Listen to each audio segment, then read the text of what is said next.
Hello and welcome to the Weekly Stuff Podcast with Jonathan Lack. And Sean Chapman. We are here to talk about stuff. This week on the show is the third and final part of our Decade in Review series. 2 weeks ago, we counted down the top 10 movies of the decade. Last week, we counted down the top 10 anime of the decade with Sean, and I did a little bit on the best TV shows of the decade, and now we are finishing it off with one of our favorite things to talk about on this show. In many ways, a culminating episode for us, I feel like, for the last, 8+ years of podcasting now. With Jizz, we're going to list our favorite games of the decade, what we think subjectively are the best games of the last 10 years. But then we are going to have sort of a friendly debate, conversation. I'm not sure what form it will take, but an on-air discussion about how we would rank or what we would call the most important games of the 2010s.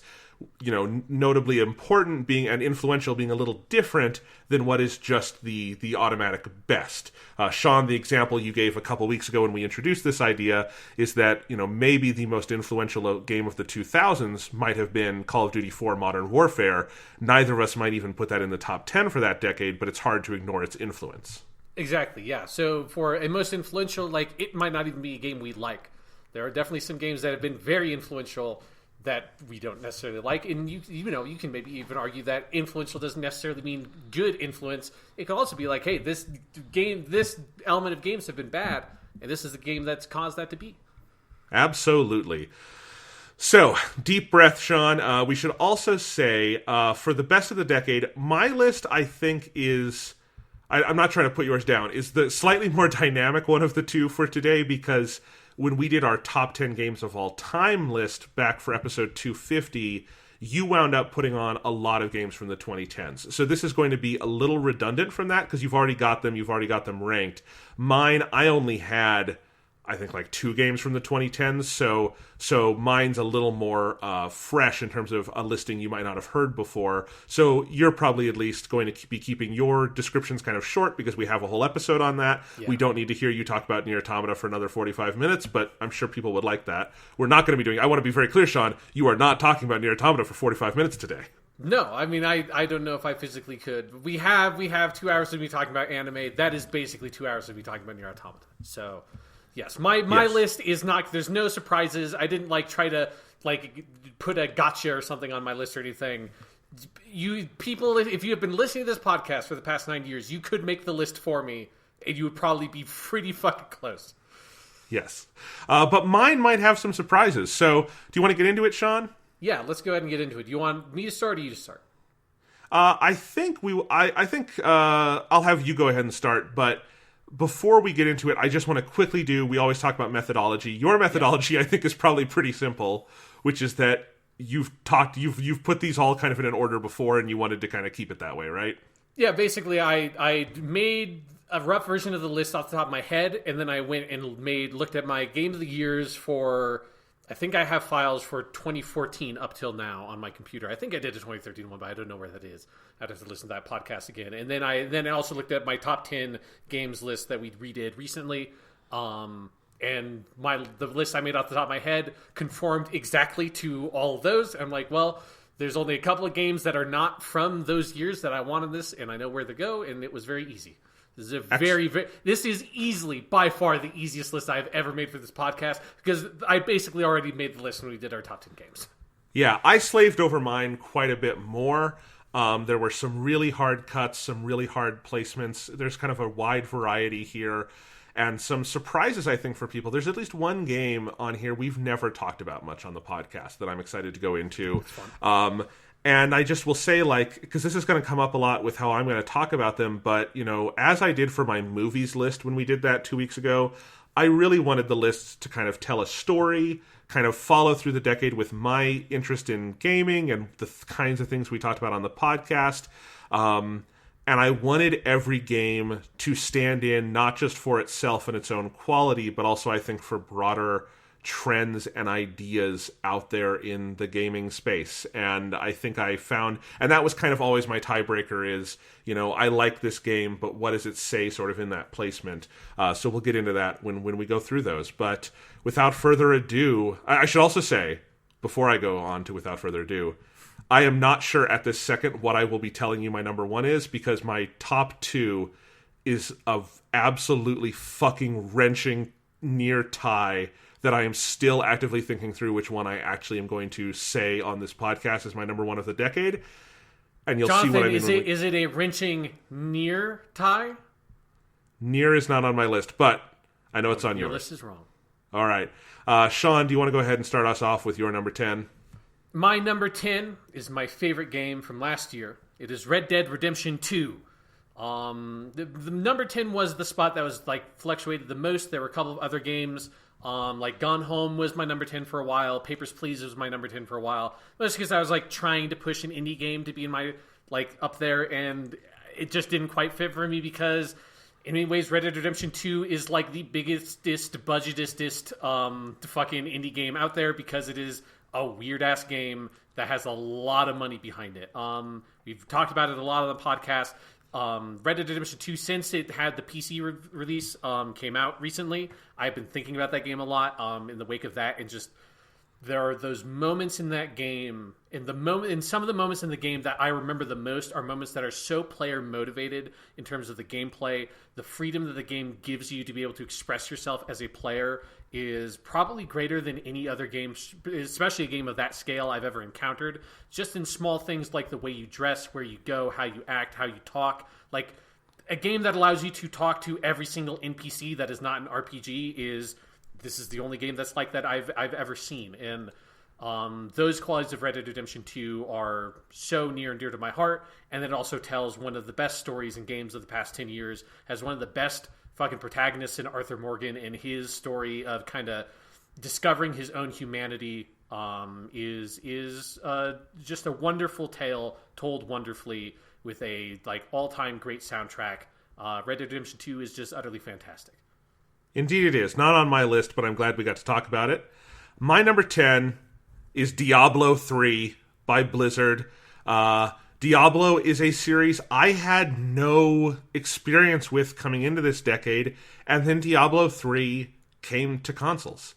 And I think one of the reasons why, there's, a couple reasons I really wanted Diablo 3 on the list. One reason is I fucking love it to a dangerous, like, narcotics level obsessive, like, if you let me fall down the well with this game, I will fall down hard. To kind of play it again for this list, I rebought it on Nintendo Switch a couple weeks ago, and the Switch port is awesome, and it's really fun to play on the go. Like, Diablo 3 is the perfect kind of game to have a TV show playing, and then play Diablo 3 in your lap on your Nintendo Switch. It's like a dream Switch game for that. And I have already put in, I think, 30 hours. So, in like 2 weeks, just Diablo 3, it eats up my life. But I think, in addition to just being a game I love, I also think there's an interesting trend in the decade it tells us about, which is that I think at the start of the 2010s, in the middle of the last console generation into the beginning of the new one, there was this big iron wall between PC games and console games, and it was a tall and firm wall, and there were predictions of console gaming's demise running rampant. I think even you, Sean, at the beginning of this decade, on an early, this probably wasn't, not even on the Weekly Stuff podcast, but like an old one, I think you were even kind of buying into the theory that we're all just going to be playing on PCs soon, and that wound up being spectacularly wrong for everyone, because on the other end of the decade, now in 2019, 2020, that iron wall has mostly fallen. PCs still support the most technically sophisticated ways to play games, and there are pockets of gaming that thrive only in that space, but they're pretty small pockets, and the lines have blurred really hard. From, I think, the first big kind of chip in the armor was early this decade with Valve, when they still made games, making a play for consoles with the Orange Box and Portal 2, before they sort of suddenly abandoned game development altogether, and now you've got things like Xbox's Play Anywhere program, to a growing number of PC-only games that started migrating to consoles, and nowhere is that trend more obvious than in Diablo 3, this sequel to one of the most defining PC staples. Like, I think if you ask someone 10 years ago, what's a PC-ass PC game, Diablo 2 would have been at the top of a lot of people's lists. Mm-hmm. And now, Diablo 3 is anyone, you can play it on anything. And, it had a rough launch on its PC platform. Like Diablo 3 back in 2012, I don't think anyone would have predicted would be as beloved as it is today. But it revived itself. It became one of the best-selling and most beloved games of all time. And it kind of did that through catering to consoles. It launched this extraordinarily polished, playable product on the 360 and PS3, later came to PS4 and Xbox, Xbox One, and then later the Nintendo Switch, and it's on everything now. And the playability of that console version of Diablo 3, and how much I think thinking in terms of how do we adapt Diablo to a controller made them streamline and tighten Diablo in ways that make this maybe like the most polished game of the decade. Like in terms of big games, like Diablo is just about flawless in how it handles every big video game thing it's doing. Like my brother and I were playing this co-op the other night and just commenting on like this game in its original form came out in 2012. I still have never seen a game come close to managing inventory as well as Diablo 3 manages inventory. Or just like your skill tree and all your points and all of that. Like, it is so user-friendly, it is so intuitive, and it just strips out all the bullshit to just let you play and enjoy the game. And it is a beautiful, fun, gorgeous game with these incredible, awesome environments and this infinite replayability. And it has not, I think, had as much DLC content as people would like,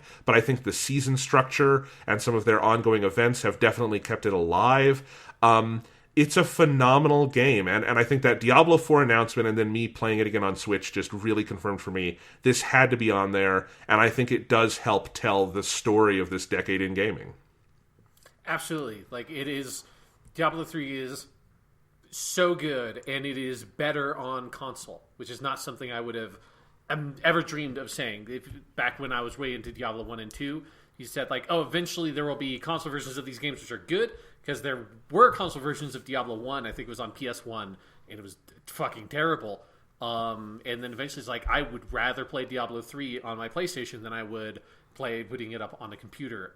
And that's crazy. And it shows how far things like sort of like UI and like accessibility and design have advanced so much in those kinds of genres, because it was just unthinkable back in the day that you'd be able to manage inventory and the different kinds of abilities you have, all of that on one controller, and Diablo 3 does it fucking seamlessly. Yeah, it's unbelievable. It's so good.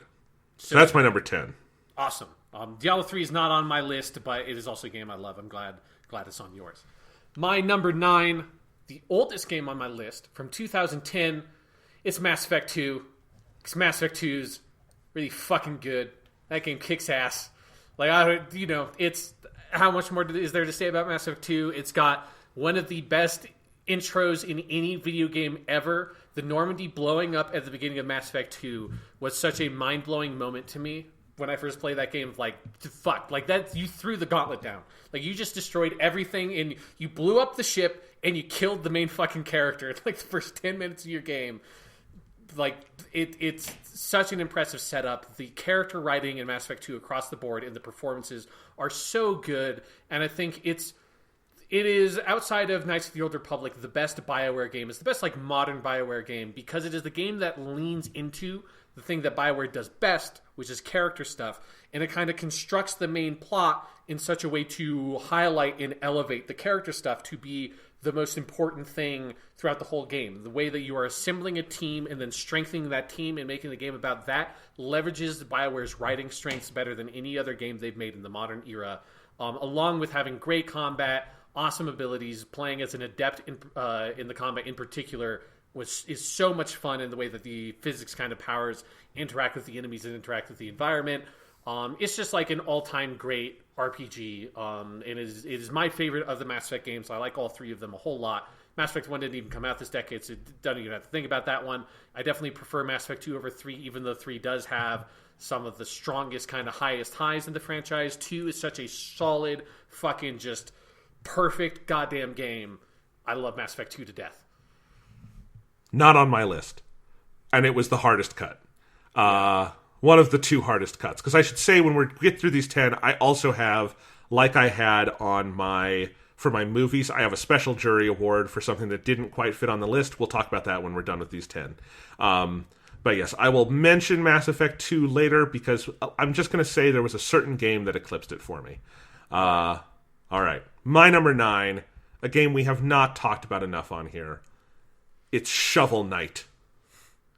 I love Shovel Knight to death. Shovel Knight, the indie game that originally launched in 2014, but still has content coming out. At the time of this recording, the final pieces of big DLC, the King Knight campaign and Shovel Knight Showdown, have not yet come out, so I haven't played them yet, but by the time you hear this, they will have already come out, and I'm sure they're wonderful, and I'm very, very excited to play all the new Shovel Knight stuff.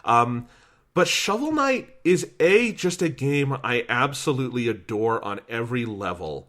But also, when I thought about games for this list, the best of the decade, no one game embodied more major trends of this decade for me than Shovel Knight. Let me tell you what I mean. You have the rise of indie developers as major players in the space. Obviously, Shovel Knight embodies that. It is an indie game. It's a small team, Yacht Club Studios, who were some... There's actually a great chapter in Jason Schreer's book, Blood, Sweat, and Pixels on this. They were just a small team of developers who left their day job at a bigger video game studio and just started trying to make this crazy game about a knight who is in a blue suit of armor and uses a shovel, and he's cool, and they made it work because, and this is trend number 2 of the Kickstarter revolution and crowdfunding, and Shovel Knight is, I think, probably safe to say the most beloved Kickstarter game. Like, most Kickstarter games come out with some level of controversy or disappointment, or it's something like a Shenmue 3 where you have to question, like, wait, this was published by Sony. Do you need the Kickstarter money in the first place? This is kind of weird. There's all these different things, but like this was an authentic, honest-to-God, grassroots, if we don't get this Kickstarter money, we're not making the game. They did it. They fostered this community. It's been mostly nothing but positive around that, and I think that's been obviously a major, interesting trend this generation, or this decade. Another trend it checks off the box is the return this decade, the glorious return of 8 and 16-bit gaming, and I think a lot of people realizing, well, wait, just because we moved to 3D doesn't mean we should leave this whole art style behind. It's incredible, and Shovel Knight is, I think they say in the Jason Schreier book that they wanted it to play like you remembered NES games playing. So it looks better than an 8-bit game, it plays better than any NES game, but it evokes some of that nostalgia, obviously, and that is one of the things so many games this decade have done well. It embodies the trend of the direct interaction between developers and the community, which was so heightened. And then I think perhaps most importantly, games as living, evolving live properties that grow and change over weeks and months and years, because Shovel Knight was a game that started as one sort of small, focused thing, just the original campaign with 8 levels, and it grew to encompass 5 different games under one roof, not in the traditional sense of DLC, but as an expanding vision of what Shovel Knight was, always offered for free to original backers and anyone who bought that base package. So you now have the original Shovel Knight campaign, which has been retitled Shovel of Hope, which I love. You have Shovel Knight Plague of Shadows, which is the Plague Knight campaign, which I actually just played for the first time recently, and it's brilliant. It's basically the same levels, but you now play as Plague Knight, and it's the most radical version of the play through the same levels, but with a different character I've ever seen, because Plague Knight literally does not play even slightly like Shovel Knight. It's like he can't jump, basically. Like you have to throw bombs and do this weird bomb jump, and he's all projectile based, whereas Shovel Knight obviously is melee, and they've tweaked the levels to fit that, but it's really fascinating and fun to go through as him. There is Shovel Knight Spectre of Torment, which is probably my favorite of them so far, where you play as Spectre Knight, and they basically just built entirely new levels, so it's basically a full-blown sequel with Spectre Knight, who has this crazy wall-running thing. And then now you have coming out Shovel Knight King of Cards, which is about King Knight, and you have Shovel Knight Showdown, which is a multiplayer brawler that also has its own single-player campaign. So like and all of that came out of the original Kickstarter backer list. Like they had stretch goals, which is like, we'll add Plague Knight in, we'll add Spectre Knight in, and then they spent 5 years fulfilling all of that, long past the point I think most fans would have forgiven them if they had said, we have been working on Shovel Knight for a long time, we want to go do other things. I think people would have been like, that's okay, we love the game, but they decided to do all of it, and it's so fucking cool, and sitting here recording this in November, I am so excited to play the new King of Cards expansion and Shovel Knight Showdown, because it's not just a great game, but it's a great world, and it's got the most beautiful pixel art, and it's got such good music. The composer Jake Kaufman, his scores for these are so fucking badass. The chiptune music is so great. It's got such a weird, sort of fun Saturday morning cartoon vibe. It's got a really great heart to it. The stories are, minimal, but I think you come to love the characters. I think Shovel Knight, the original, has just a super touching ending, and so does all of them do. Spectre of Torment, Plague of Shadows, they all have really touching endings. And then the gameplay, this is 2D platforming near its finest, because there's a game higher on this list that I think is the best 2D platformer ever made. Shovel Knight is near there for me. So Shovel Knight was not an obvious pick for me, but once I started thinking about what were my favorite games this decade, partially because this is one you got to keep coming back to, and it just kept getting better, Shovel Knight had to be on here for me. Awesome. Yeah, I have not played Shovel Knight because it's not quite my genre, but it makes 100% sense to me that it would be in your top 10. Abso-fucking-lutely. All right, your number 8, Sean. My number 8 is sort of two games. It makes sense. Is Destiny and Destiny 2, because I couldn't figure out... That's fine. How do you split them? Like, what does it mean to split Destiny? It's the Destiny project. The Destiny experience is my number 8. What was the name of the Paul McCartney song? I think you should just call it that. What the... Like I'll look it up. You talk about something? Destiny. Yeah. You look it up. I'll look it up. So Destiny, obviously it should not need any introduction. It is the Bungie shooter of this decade, and it is a game that we'll definitely talk about in the most influential or important games of the decade, because it is while it is not the inventor of the loot shooter genre, like obviously like Borderlands and Hellgate London are sort of more those. It is the one that feels like it has popularized what has become a thing that a lot of big studios have tried to chase, which is this interesting fusion of a lot of different elements. It is kind of like if you took Halo and Diablo and World of Warcraft and like threw it in a big like blender and mixed it all together. Out pops Destiny, and what a weird rocky sort of journey it is blending all those things together and figuring out what the fuck does a live service game look like on consoles in this kind of genre with this kind of setup. Yeah. By the way, the song is called "Hope for the Future." Hope for the Future. That's very appropriate for the launch of Destiny 1. Yes. Hope for the Future.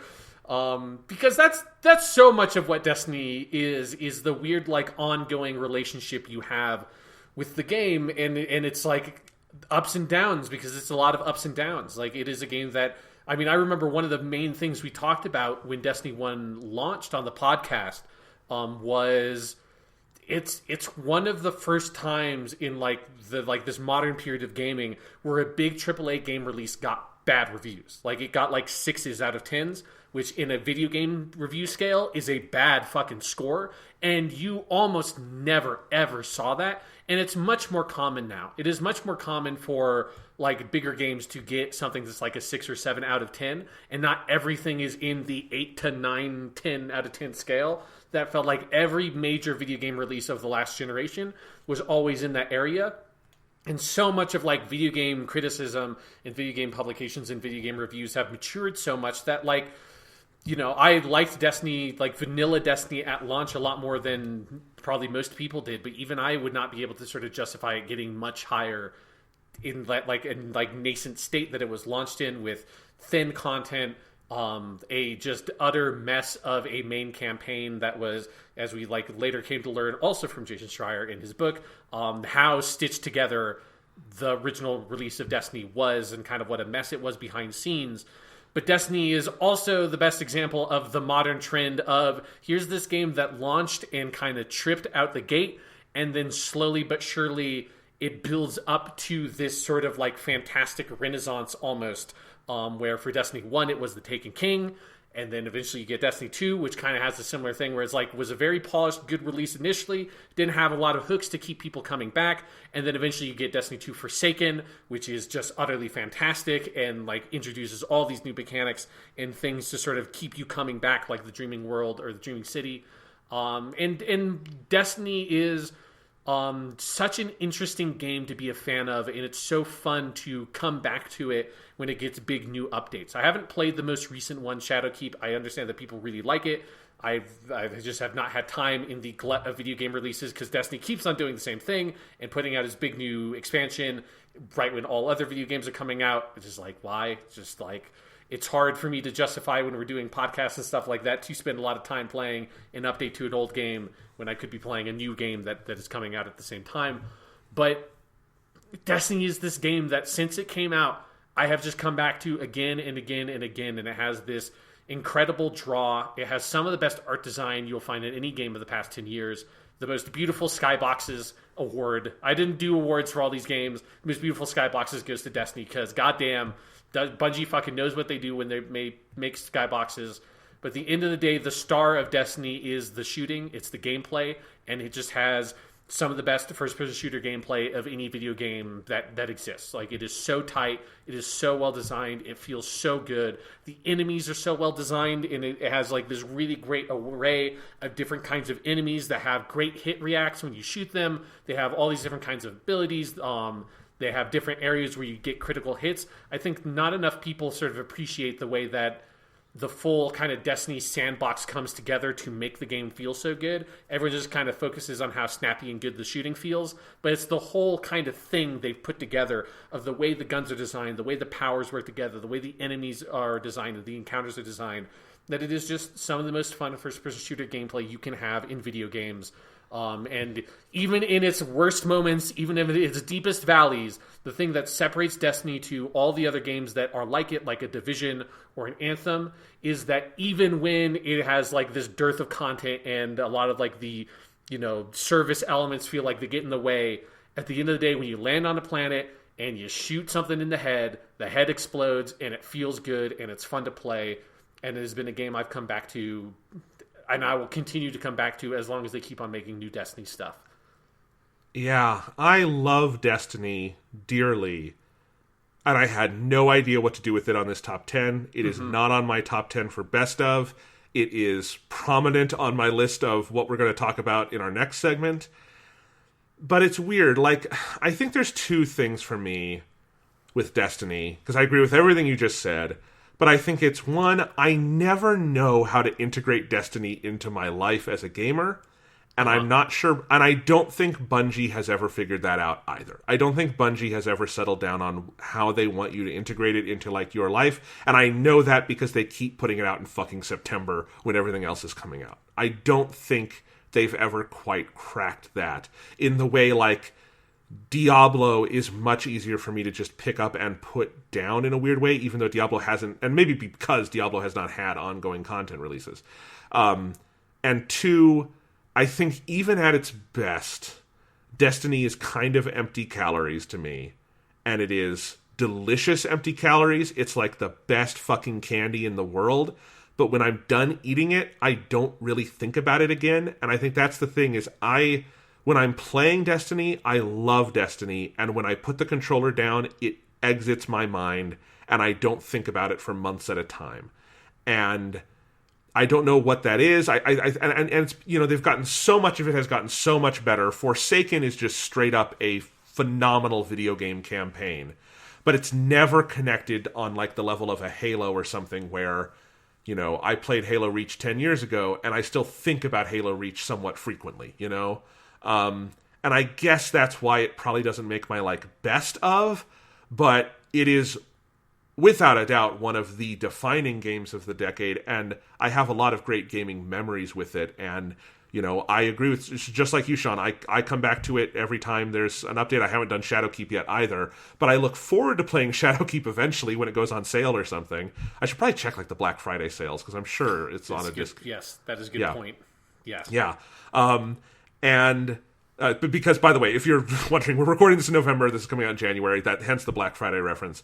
And I'm sure I will enjoy it again. And I do look forward to going back to Destiny. And, I'm glad it exists. I think you and I have always kind of liked the game more than some of the general, like we were early stands for Destiny in its early days. We both played the alpha and the beta, the alpha and the omega. Yeah, and it's been one of the longest ongoing themes on this podcast, because this podcast started in 2012. Destiny is 2014.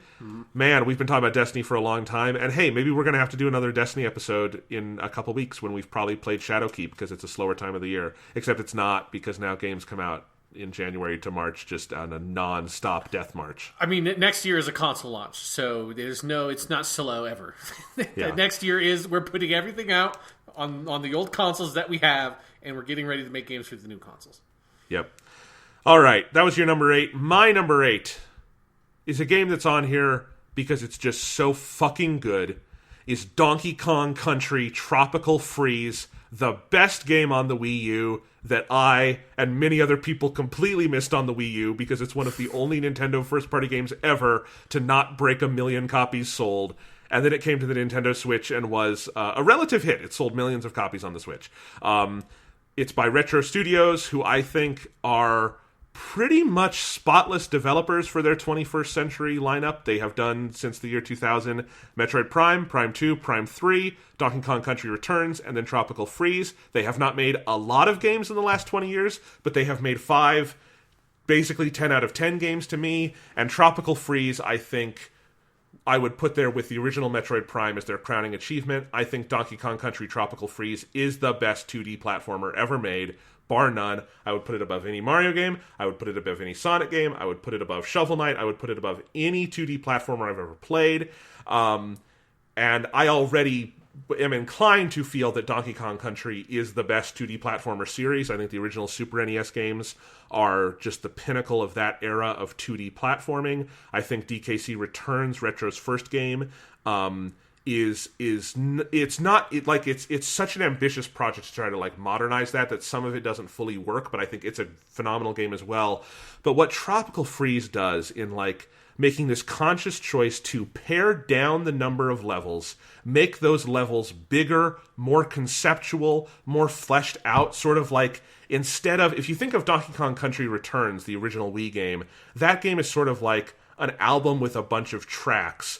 Donkey Kong Country Tropical Freeze is a symphony with big movements. And I think there's a unity to that is really amazing, and how much each island has a theme and an idea, and how much continuity there is between everything you see on screen. You can go through any level in DKC Tropical Freeze, and every platform, every enemy, every vine, every item has a clear, logical, like diegetic reason to exist in the world. There's no floating platforms. There's nothing disconnected from you rolling out of that plane at the beginning of this game to when you finally get back to DKC Island and give it to the weird villains in this game.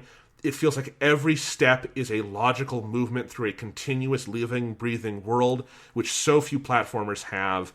And then you combine with that just the most pitch-perfect platform gameplay with just an incredible sense of weight and movement, levels that are so creative and challenging in the best way. This game is tough as nails, and I love every moment of challenge in it. There is one, I think I told the story on this podcast, of the one challenge level in this that I stayed up to like 4 a.m. trying to beat, and it just about broke me, but I fucking loved it.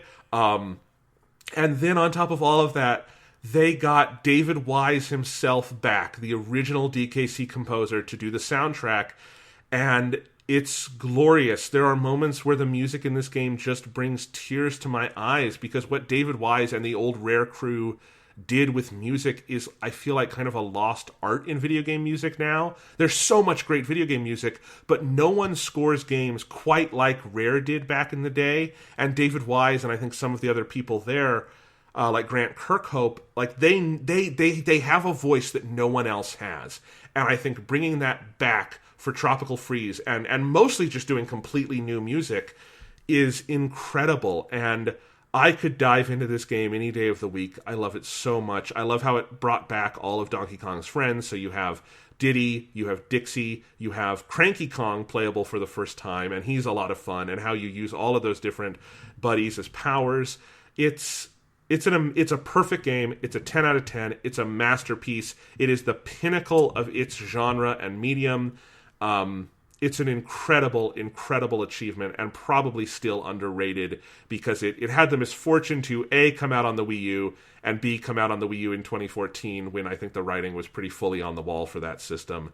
And, you know, I'm pretty bummed we have not gotten anything from Retro or from Donkey Kong since. I don't know what Retro's been up to. We know they're working on Metroid Prime 4 now. Fingers crossed that actually comes out. But, you know, Donkey Kong is... the 5 DKC games are as good as it gets to me, and this is the pinnacle of those, and one of the shining moments of the decade in gaming. Awesome. One of my favorite relatively recent podcast memories is you talking about going through that challenge mission in Donkey Kong, and it just, like, destroying you psychologically. It was very fun. I'm just, Sean, I said it, and now I can just close my eyes, and I can picture where I was sitting, what, like, the room was like, the temperature, the lighting. I can walk you through that whole level jump by jump, because it took hours, and I 100%ed that game. I didn't 200% the game, because it's part of their little tradition that you 100% it, and then if you do it all again on their hard mode, where you can only take one hit, it's one-hit deaths, and so it's super tough. Then you get 200%. I have not done that, because I'm not a masochist. Well, I'm a masochist, but I'm not that much of a masochist. Anyway, but yes, one of my favorite memories too, Sean, because that's why we have the podcast, is for catharsis. Exactly. All right, your number 7. All right, my number 7. Oh, a game so near and dear to my heart. It's Yakuza 0. Oh, Yakuza 0 is so good, Jonathan. Oh my god, this game's so fucking good. I'm so happy that people who don't have a PlayStation but do have an Xbox will be able to play Yakuza 0 soon, because it's just such a phenomenal game. It is the game that introduced me to the wacky world of Yakuza, which we're not that far away from 5 it being released on the PS4, so I will be able to get all my 3, 4, and 5 and start playing through those as well. But Yakuza 0 is the prequel, so I say this every time, that if you're confused and don't know where to start with Yakuza, because it's such a big franchise, you can just start with 0. It's a prequel that is designed to be something that you can go into without any prior knowledge of the franchise. And the way they sort of realized the setting of 80s Japan in the middle of the bubble economy, where, like, you're just going around and punching people, and, like, 1,000 yen bills are just flying out like confetti. That sense of the 80s of Japan that they get through in Yakuza 0 is one of the big reasons why it is my favorite of the games that I played so far from the franchise. Being able to play as both Kiryu and Majima, and having the dual protagonist structure, it is such a good use of 2 protagonists that are very different characters, that play very differently. They have very different combat styles, and they have completely different personalities, and the incredibly artful way the game balances the 2 perspectives of those 2 characters, who never, like, properly meet in the story. Like, they have, like, moments where they almost meet. There's, like, a kind of a meeting in the very, very end. But it's not a story about how do Kiryu and Majima meet. It's not a story about how do they fight for the first time or something.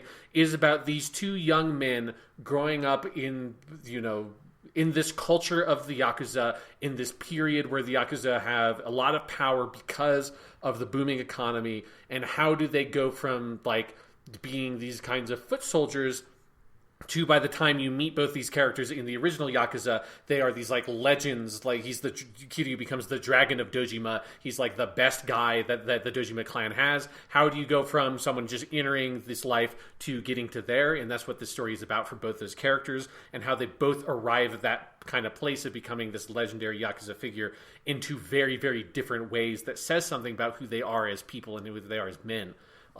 It is such a soulfully told story that has some of the best cutscenes you will see in any video game. Like, yes, the game looks like a PS3 game because it was originally a PS3 game. The PS3 version was released in 2015 because that's how Japan rolls. They don't give a shit. It could be 2015 and they'll still release a game originally for a PS3 and then release the PS4 version a little bit later. But so, like, that, those cutscenes, even though the graphics themselves are not, like, the most technically impressive things, the character models are still stunning looking, and the direction is still so good. Majima's introduction in particular is basically just like the best 20-minute Yakuza movie you will ever watch. And so that core story is so fantastic, but then on top of it, the humor, it is among the funniest games I've ever played in my life. Someone was just passing around the clip on Twitter because when we're recording this is right around Thanksgiving. They're passing around the clip related to the bowling game, where the bowling mini game in Yakuza 0, there's a whole thing where the lady who runs the bowling ring says, "Oh, we have this limited edition sort of challenge where if you get a turkey in bowling, which is 3 strikes in a row, you'll get a turkey in real. You will give you an actual turkey." And Kiryu's like, "Fantastic! I can't wait to get my delicious turkey dinner." And then you roll 3 strikes. You go back up to the counter. It's like, "All right, lady, I'm ready to get my delicious turkey dinner." And she's like, "All right, here it comes." And it cuts back to Kiryu. Then it cuts back to the counter, and there's just a live, full-grown chicken named Nugget just standing on the counter. And that punchline and the execution of, you have probably pegged by that point that it's actually going to be a literal turkey and not a turkey dinner, and you've sort of seen that, and then pulling the rug out from under you and it being an actual just fucking chicken, and the chicken's name is Nugget, is very funny. But the best part is that there's a elaborate mini game in that game where you manage real estate, and to manage the real estate, you assign different people to different sectors that handle security and stuff like that.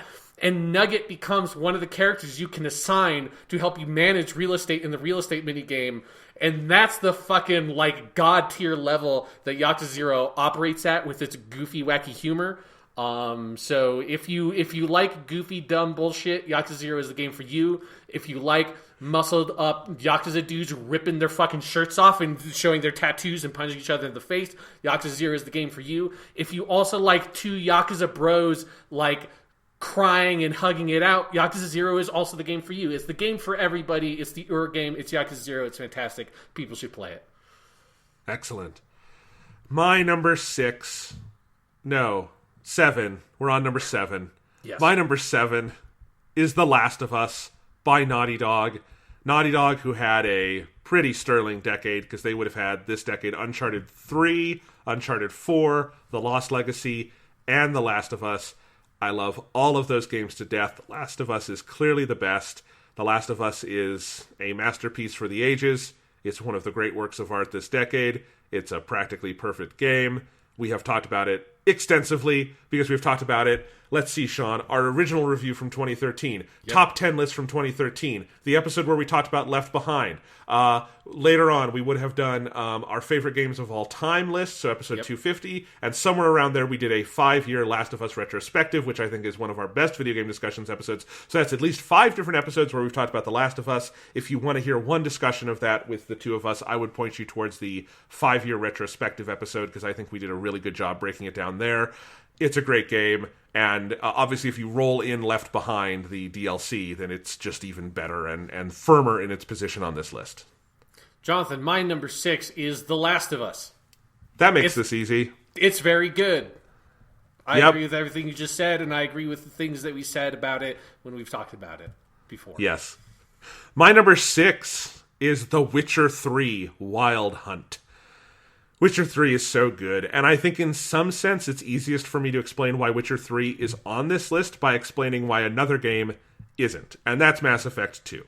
Right. Because Mass Effect 2, which one of the first AAA games released this decade, it's January 2010, so Mass Effect 2 was super early, and it's a game I long thought would have to be a staple of any top 10 list of the 2010s, but now it's absent from mine, and the reason is honestly pretty simple, which is that The Witcher 3 ate its lunch. It has supplanted Mass Effect 2 firmly and definitively as the pinnacle of Western RPG design.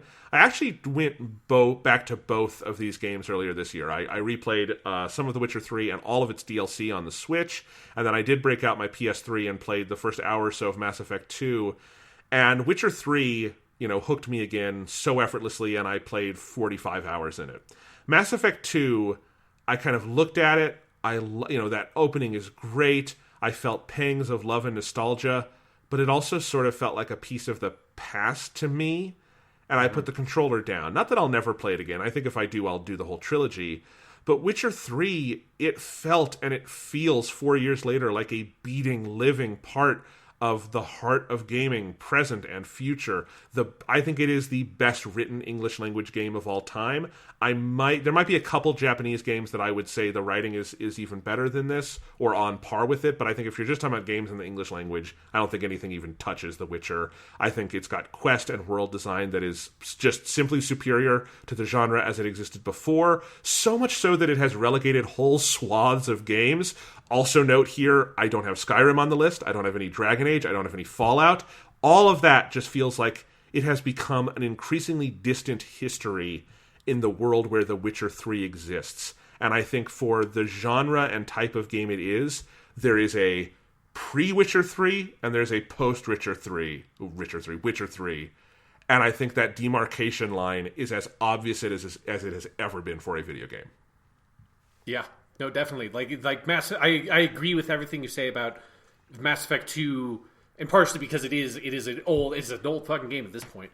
But it feels old. It feels, because it is from the previous generation, from a previous generation of RPGs, and The Witcher 3 is like the successor and revolutionary. The Witcher 3 is the Mass Effect 2 of this generation of games. Yes, absolutely. So that's my number 6. All right, my number 5. This is the hardest thing for me to do on these lists, is what the fuck to do with From Software games, because it's so hard for me to pick one, and I have to only pick one. And this was an interesting thing I had to do. Sekiro Shadows Die Twice is my number 5 game. It's the most recent game on my list. And I just can't... I have such a hard time between... Originally, it was just between Dark Souls 1 and Bloodborne, and I talked about that on my top 10 games list. And then now Sekiro steps in, and it's like, Sekiro's so fucking good. And in some ways, Sekiro stands in for the From Software oeuvre. Like, it's the whole thing. Because Dark Souls is the revolutionary one. I mean, Demon Souls is really the revolutionary one. But Dark Souls is the one that people played. It's the one that I played and really fell in love with. But then Bloodborne came out, and Bloodborne was so good and pushed it in a direction I kind of like more. And with aesthetic, I kind of like more. And then Sekiro is like the next step after Bloodborne, in the sense of, I really like sort of Victorian Gothic horror and Lovecraftian stuff, but you know what I like even more than that? I like samurai shit. So they kind of pushed into the samurai shit. It's like, I like the more actiony stuff in Bloodborne, but I also really like Ninja Gaiden. And so when you put some Ninja Gaiden into my Bloodborne, you've just made a cocktail for me that is... it's the best combat in any game I've ever played up to this point. Sekiro Shadows Die Twice. It has the most evocative combat. It is able to evoke to me the sense of sword combat, of blades clashing, of like timing, counters. It's the only time I've ever really kind of invested in counters as like a thing in games. Usually I don't kind of go for counter stuff that much. Like in a game like Devil May Cry, I don't really go for counters. In a game like Dark Souls, like, I never parried anything in fucking Dark Souls. Like, you can do it. There's, like, one type of enemy in Dark Souls 1 that I would do on it sometimes because they're kind of a pain in the ass to fight otherwise. But generally, I just almost never engage with that mechanic. That's kind of how I've dealt with parries in most genres of games. And then Sekiro just steps in and is like, well, that's not going to fly. You have to parry. The concept of beating Sekiro Shadows Die Twice without being very good at the parrying mechanic is frightening to me. If someone could ever... I'm sure someone has done it, and that concept is scary. Because Sekiro is brutal. It is a brutally difficult game, but it is the game that I beat this year, and I played through again immediately. I almost played through it 3 times in a row. The only reason I didn't is that something else came in, and I switched to playing that because I wanted to go for the 3 major different types of endings. So there are 2 bosses I have not beaten Sekiro because they're behind one of the other endings I haven't gotten yet. At some point, I'll play through that game again and do that ending. But when I played through it the second time, that's where Sekiro's like full kind of form, I feel like, appeared to me. And it was this sense of my ability to just move through that game at a lightning fucking pace. It probably took me 20 to 25 hours to beat that game the first time. I beat that game my second playthrough in like 6 to 8. And it was just because I had mastered that game. I had mastered, for those enemies and those bosses, how to defeat them. And the strategies, the muscle memory, the timing was like a part of me at that point. And I had so learned the game that it didn't matter me going up against those bosses a second time. I probably had to fight the final boss of Sekiro maybe 30 plus times to beat him the first time through. And I think I beat him on my third or fourth attempt on my second playthrough.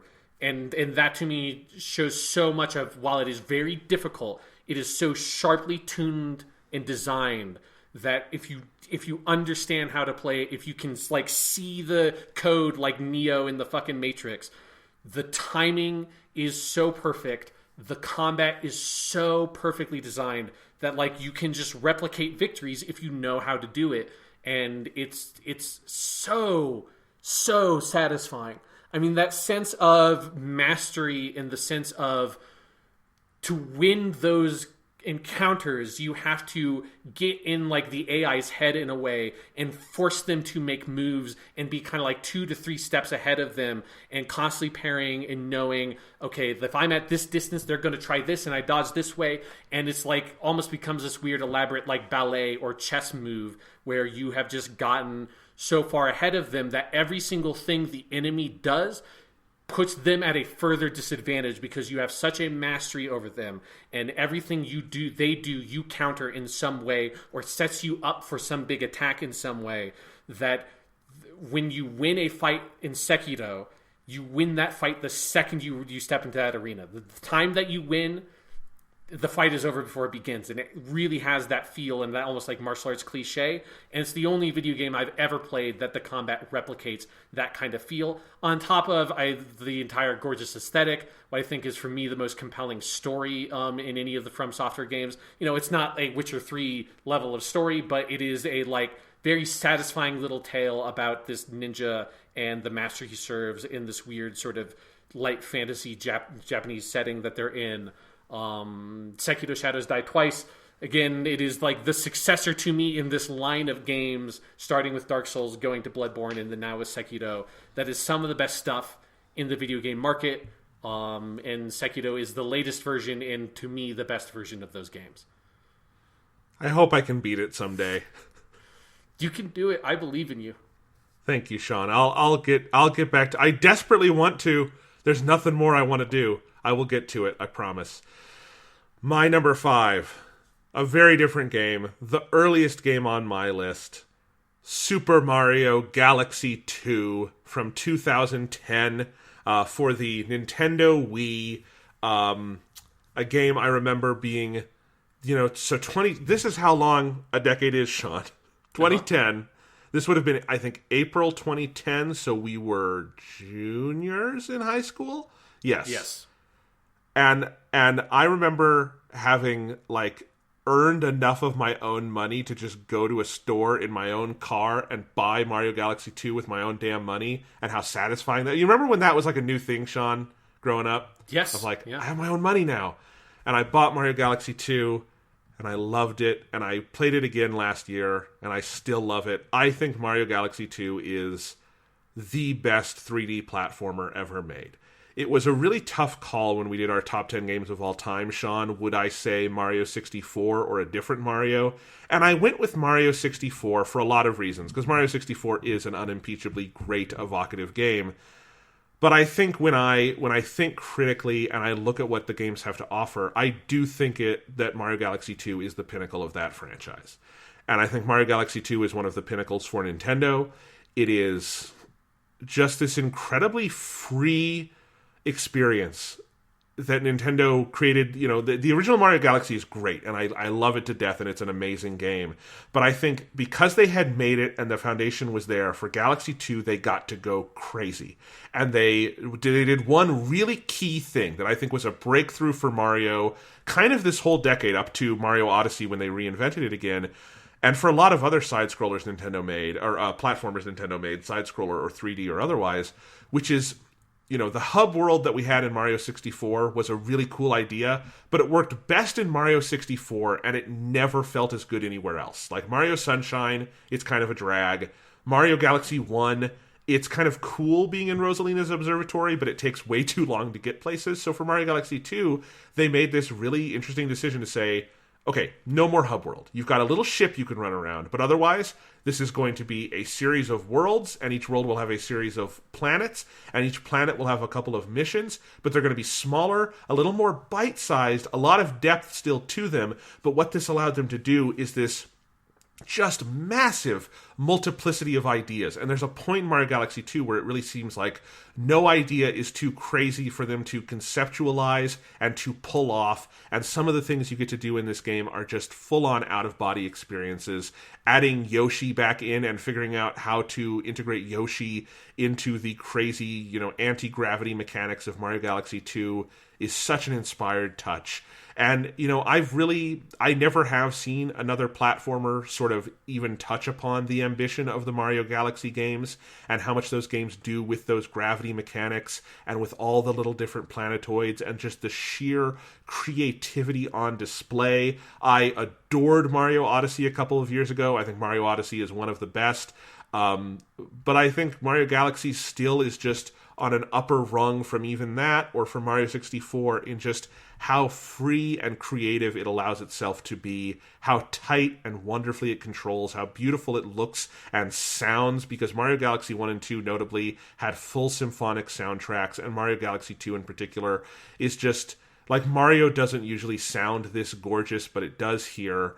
To me, probably almost certainly the best game on the Wii. It's certainly the highest one here. Just an incredible, incredible achievement. And 10 years later, the more I kind of think about it and my own Mario fandom, it becomes clearer and clearer to me. I think this is the best Mario game. So there you go, my number 5, Mario Galaxy number 2.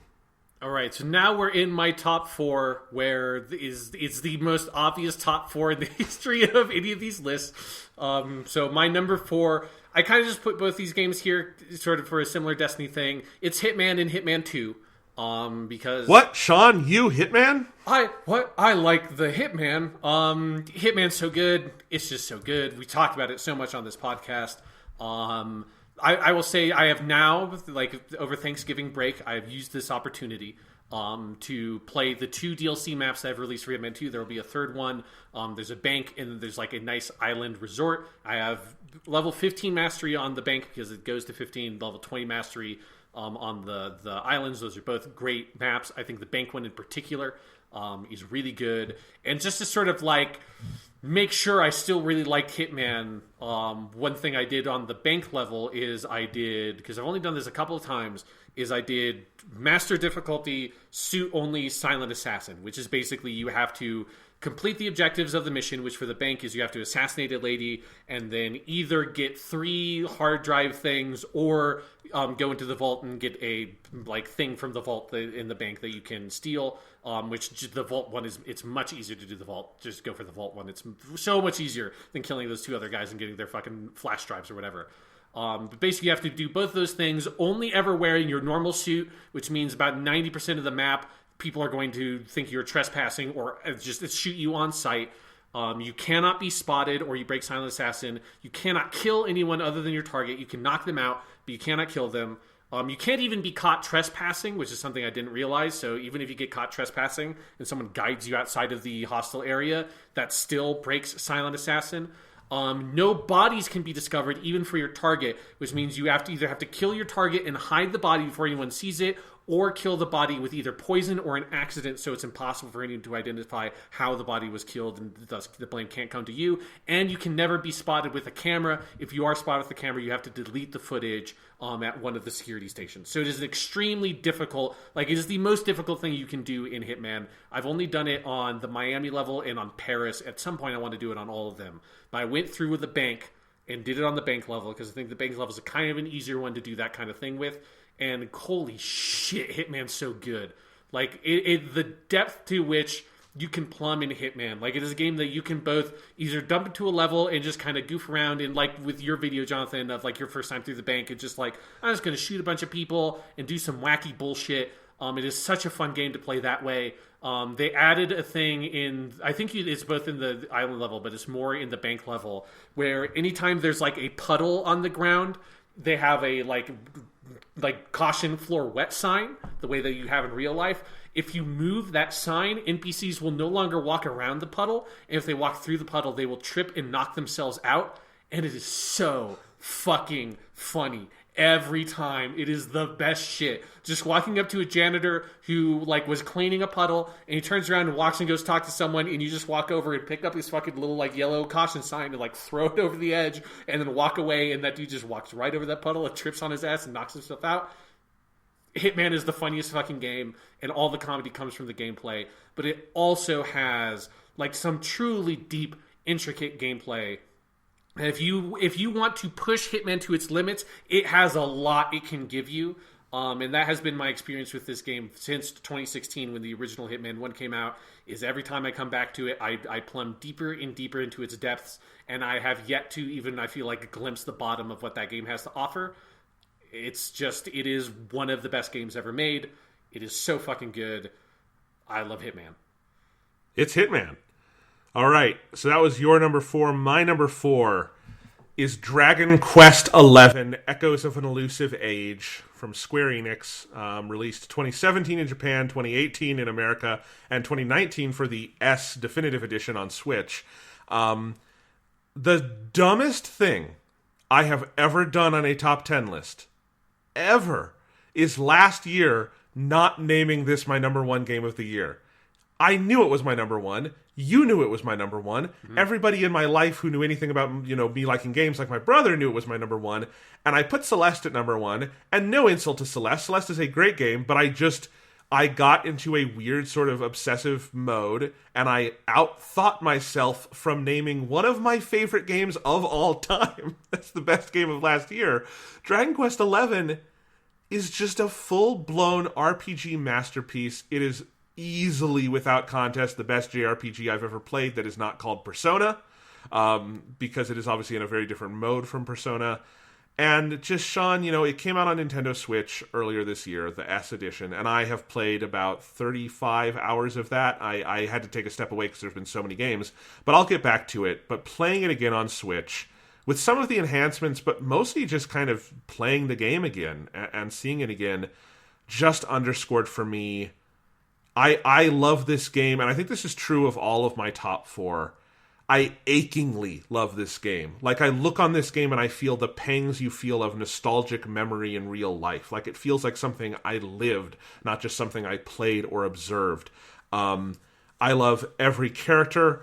I love how it is set up like, several seasons of anime with all these sort of confined story arcs. And I love every story arc in the game, some more than others. The Mermaid one is probably still the best overall, but I think pretty much everything in that second half of the game, in Act 2 basically, is just killer. Everything after the big event. I still don't want to spoil it for anyone who hasn't played it yet.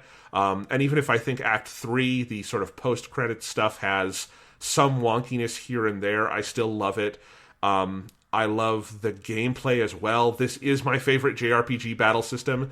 Persona has a flashier one, a faster one, but there's no JRPG battle system that has as much like depth and intrigue to me as Dragon Quest, because it has cut out all frills and just kept refining the like original D&D style JRPG combat. And it's been doing it for 30 years, and Dragon Quest XI is the fruits of that labor. And I upped the difficulty for my S playthrough. I used the Draconian quest, make monsters harder, and it's no joke. It makes the game hard.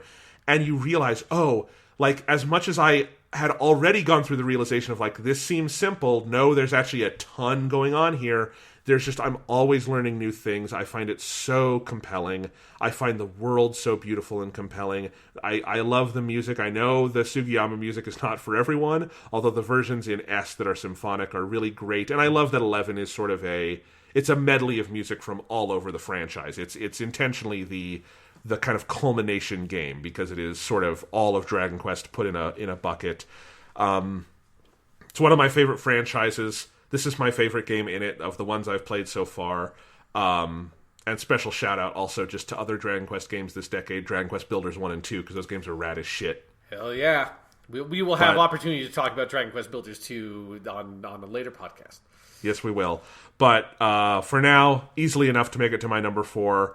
I think this is one of the best games ever made, and I would recommend it to anyone if you've never played a JRPG, I actually think it would be a pretty good one to jump in with. I think this is one that I think you would understand the appeal.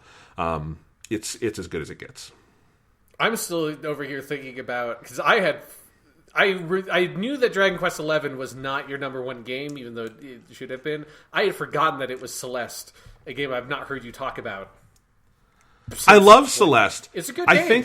I think I got into my own head about, like, I always want to put an indie game higher, and I never do. And then, I don't know. Whatever. I got into my own head. Obviously, it's my number one. That was a stupid thing that I didn't... Whatever. Now, I think I have rectified it by putting it this high on my decade list. There you go.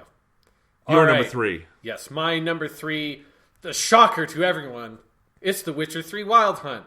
It's very good. It's so good. I wish I had like a hyperbolic time chamber or something I could go into so I could play this game again. I don't know how I will ever find the time to play The Witcher 3 Wild Hunt again. I'll probably at least... We talked about this when you played The Switcher. But I'll probably at least try to play through the DLC again at some point. It's the best Western RPG to have been made up to this point. I mean, I haven't played Disco Elysium that people are raving about right now, but with that weird asterisk that I probably will not like that game as much as a lot of people do, The Witcher 3 is the best Western RPG. It has the best writing of any Western-made game, like easily bar none. Like, that was one of those things of playing Outer Worlds this year, like you, Jonathan, you talking about Mass Effect 2 feeling old. Like, The Witcher 3 makes Outer Worlds feel like a dinosaur. And Outer Worlds is a fine game. I enjoy it. It will probably be like maybe my number 10 of the game of the year. I don't know. But it, like, The Witcher 3 just makes it feel like a weird throwback, even though the games it's throwing back to are not like necessarily all that old. Like, Fallout 4 came out a year before The Witcher 3. But it came out a year before The Witcher 3, and The Witcher 3 happened, and it set a totally new bar for standards in writing in these kinds of games, in like not just like dialogue writing and stuff like that, but in like the structure of the game, in the way it delivers story to you in all these different kind of levels.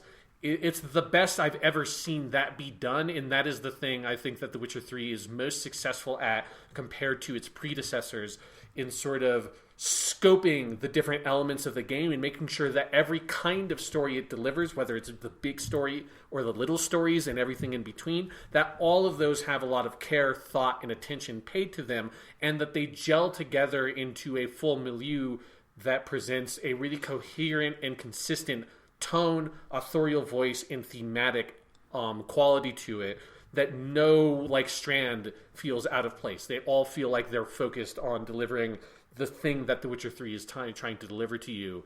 And that is mind-boggling. Like, with the scope of what The Witcher 3 is, the fact that that level of quality is so consistent and so thorough, and then is heightened even more in Hearts of Stone and Blood and Wine, the two expansion passes or packs. Like, The Witcher 3 is a game that feels like it's impossible that it exists, and at the scope that it exists at.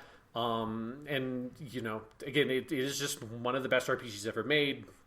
It is almost peerless in its sort of company in terms of writing and like structural game design. The Witcher 3 has yet to be surpassed, and it is, you know, it came out at the midpoint basically of this decade. I'm very fascinated to see if Cyberpunk can surpass The Witcher 3, but I think it is going to be very, very hard to do anything better than what The Witcher 3 did. Abso-fucking-lutely. So, Sean, I have already written down the rest of your list in my notes because I know what it is. Yeah, like, it's obvious. It's like, yeah, it's the same as the last time we did this. So, Sean, my number 3, I just know, is your number 2. So let's talk about it together. My number 3, your number 2, is Persona 5 from Atlus. The game's so nice, we podcasted about it twice, then thrice, then fourth, then I don't know how many times, and then I put it all together into a 10-hour podcast that is far and away, by an exponential factor, our most listened to episode. So we really do not need to say anything more about it here, other than that it is a masterpiece for the ages, a refinement of the two best games of the previous decade, Persona 3 and 4, that just brought it all into focus. better than it had ever been on a gameplay level, certainly, and I think you can obviously debate story and everything, and Persona 5 tells as good a story as a game has ever told, and we will get to play it again in the new year with Persona 5 Royal, and I think we're all looking forward to that. It's Persona 5. It's Persona 5. You can listen to us talk about it for 10 hours. I mean, if you should make a new director's cut and assemble all the times since we did the official podcast that we have talked about Persona 5, because it's several at this point. Probably. It will never end. It's Persona 5. You know, if you just want to listen to us, a recent one, I mean, it's definitely the soundtrack of the decade in a lot of ways. Well, I know your number one you would put even higher, but... Oh, no, you didn't, though, on our soundtrack list. Yeah. Persona music is Persona music. Persona music is Persona music. Just go listen to our video game soundtracks episode where we nerded out on Persona 5 music, I think, for like 30 minutes. Yes. It's that good. So that's my number 3, your number 2. Should I do my number 2, Sean? Yes. Which means it's the moment of choosing. Okay. My number 2 is Dark Souls. FromSoft 2011. One of the most important games of the decade. And a game I never thought I'd play all the way through. Because I tried it once when you first started raving about it, Sean. And I bounced off of it because I'm like, what the fuck is this? Why won't he roll right? This doesn't feel right. Why can't I hit? I don't get it. I tried it again and I didn't get it. And then Barry was talking about Bloodborne. I tried Bloodborne and I don't get it.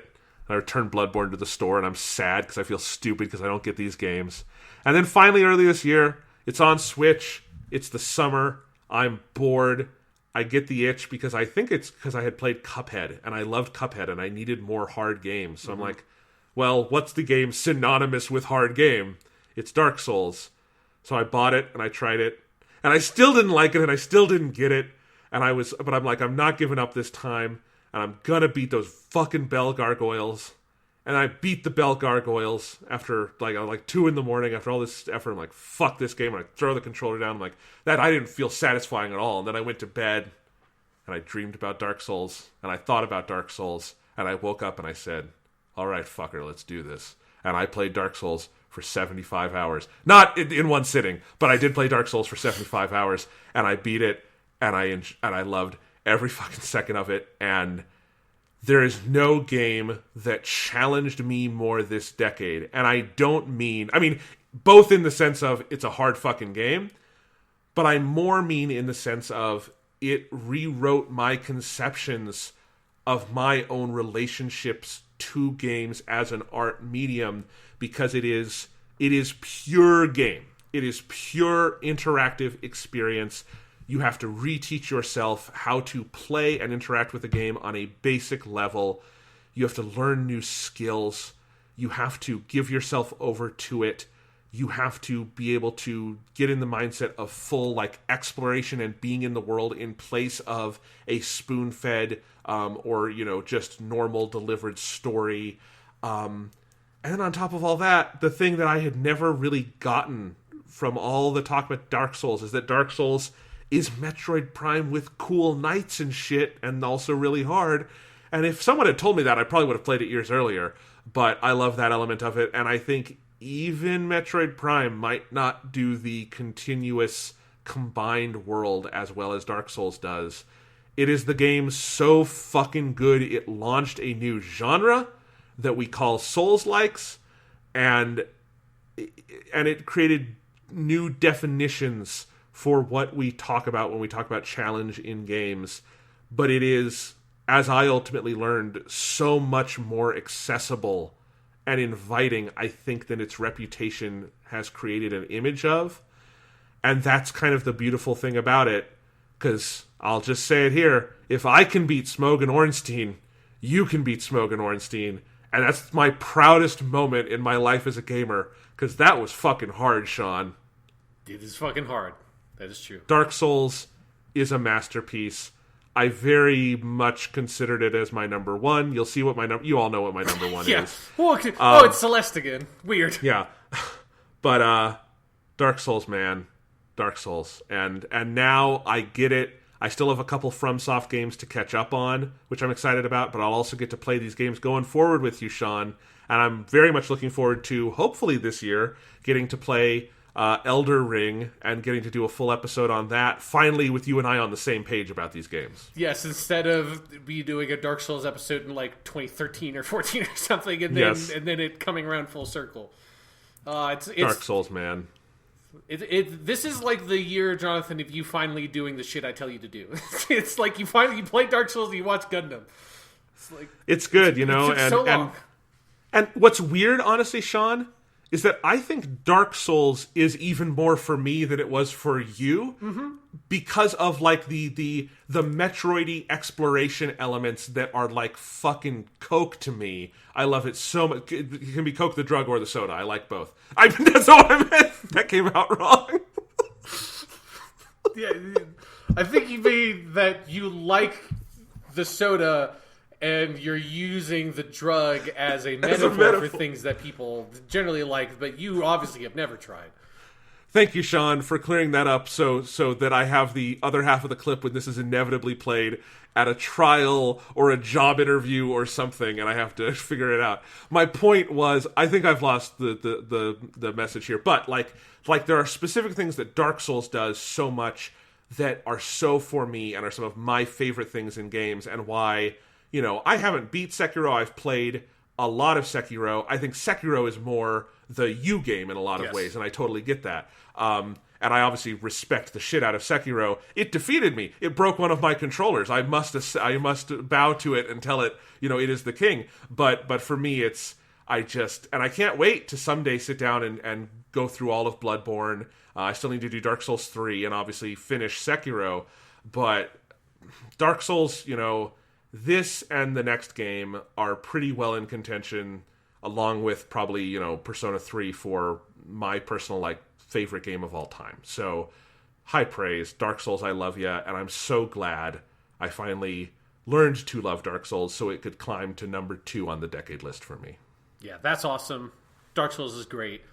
You talking about Sekiro beating you, though, remind me one other thing I did mention about Sekiro, which is Sekiro features the coolest thing in any video game, which is dodging into spear thrusts to step on the spear and knock the opponent away and do a huge amount of stamina damage. It is the coolest game mechanic and move in any video game ever. Sekiro is very good. Dark Souls is also very good. Again, Absolutely. Sekiro as my number 5 it's there with Bloodborne and Dark Souls as its company. It's a seat of 3. Of course.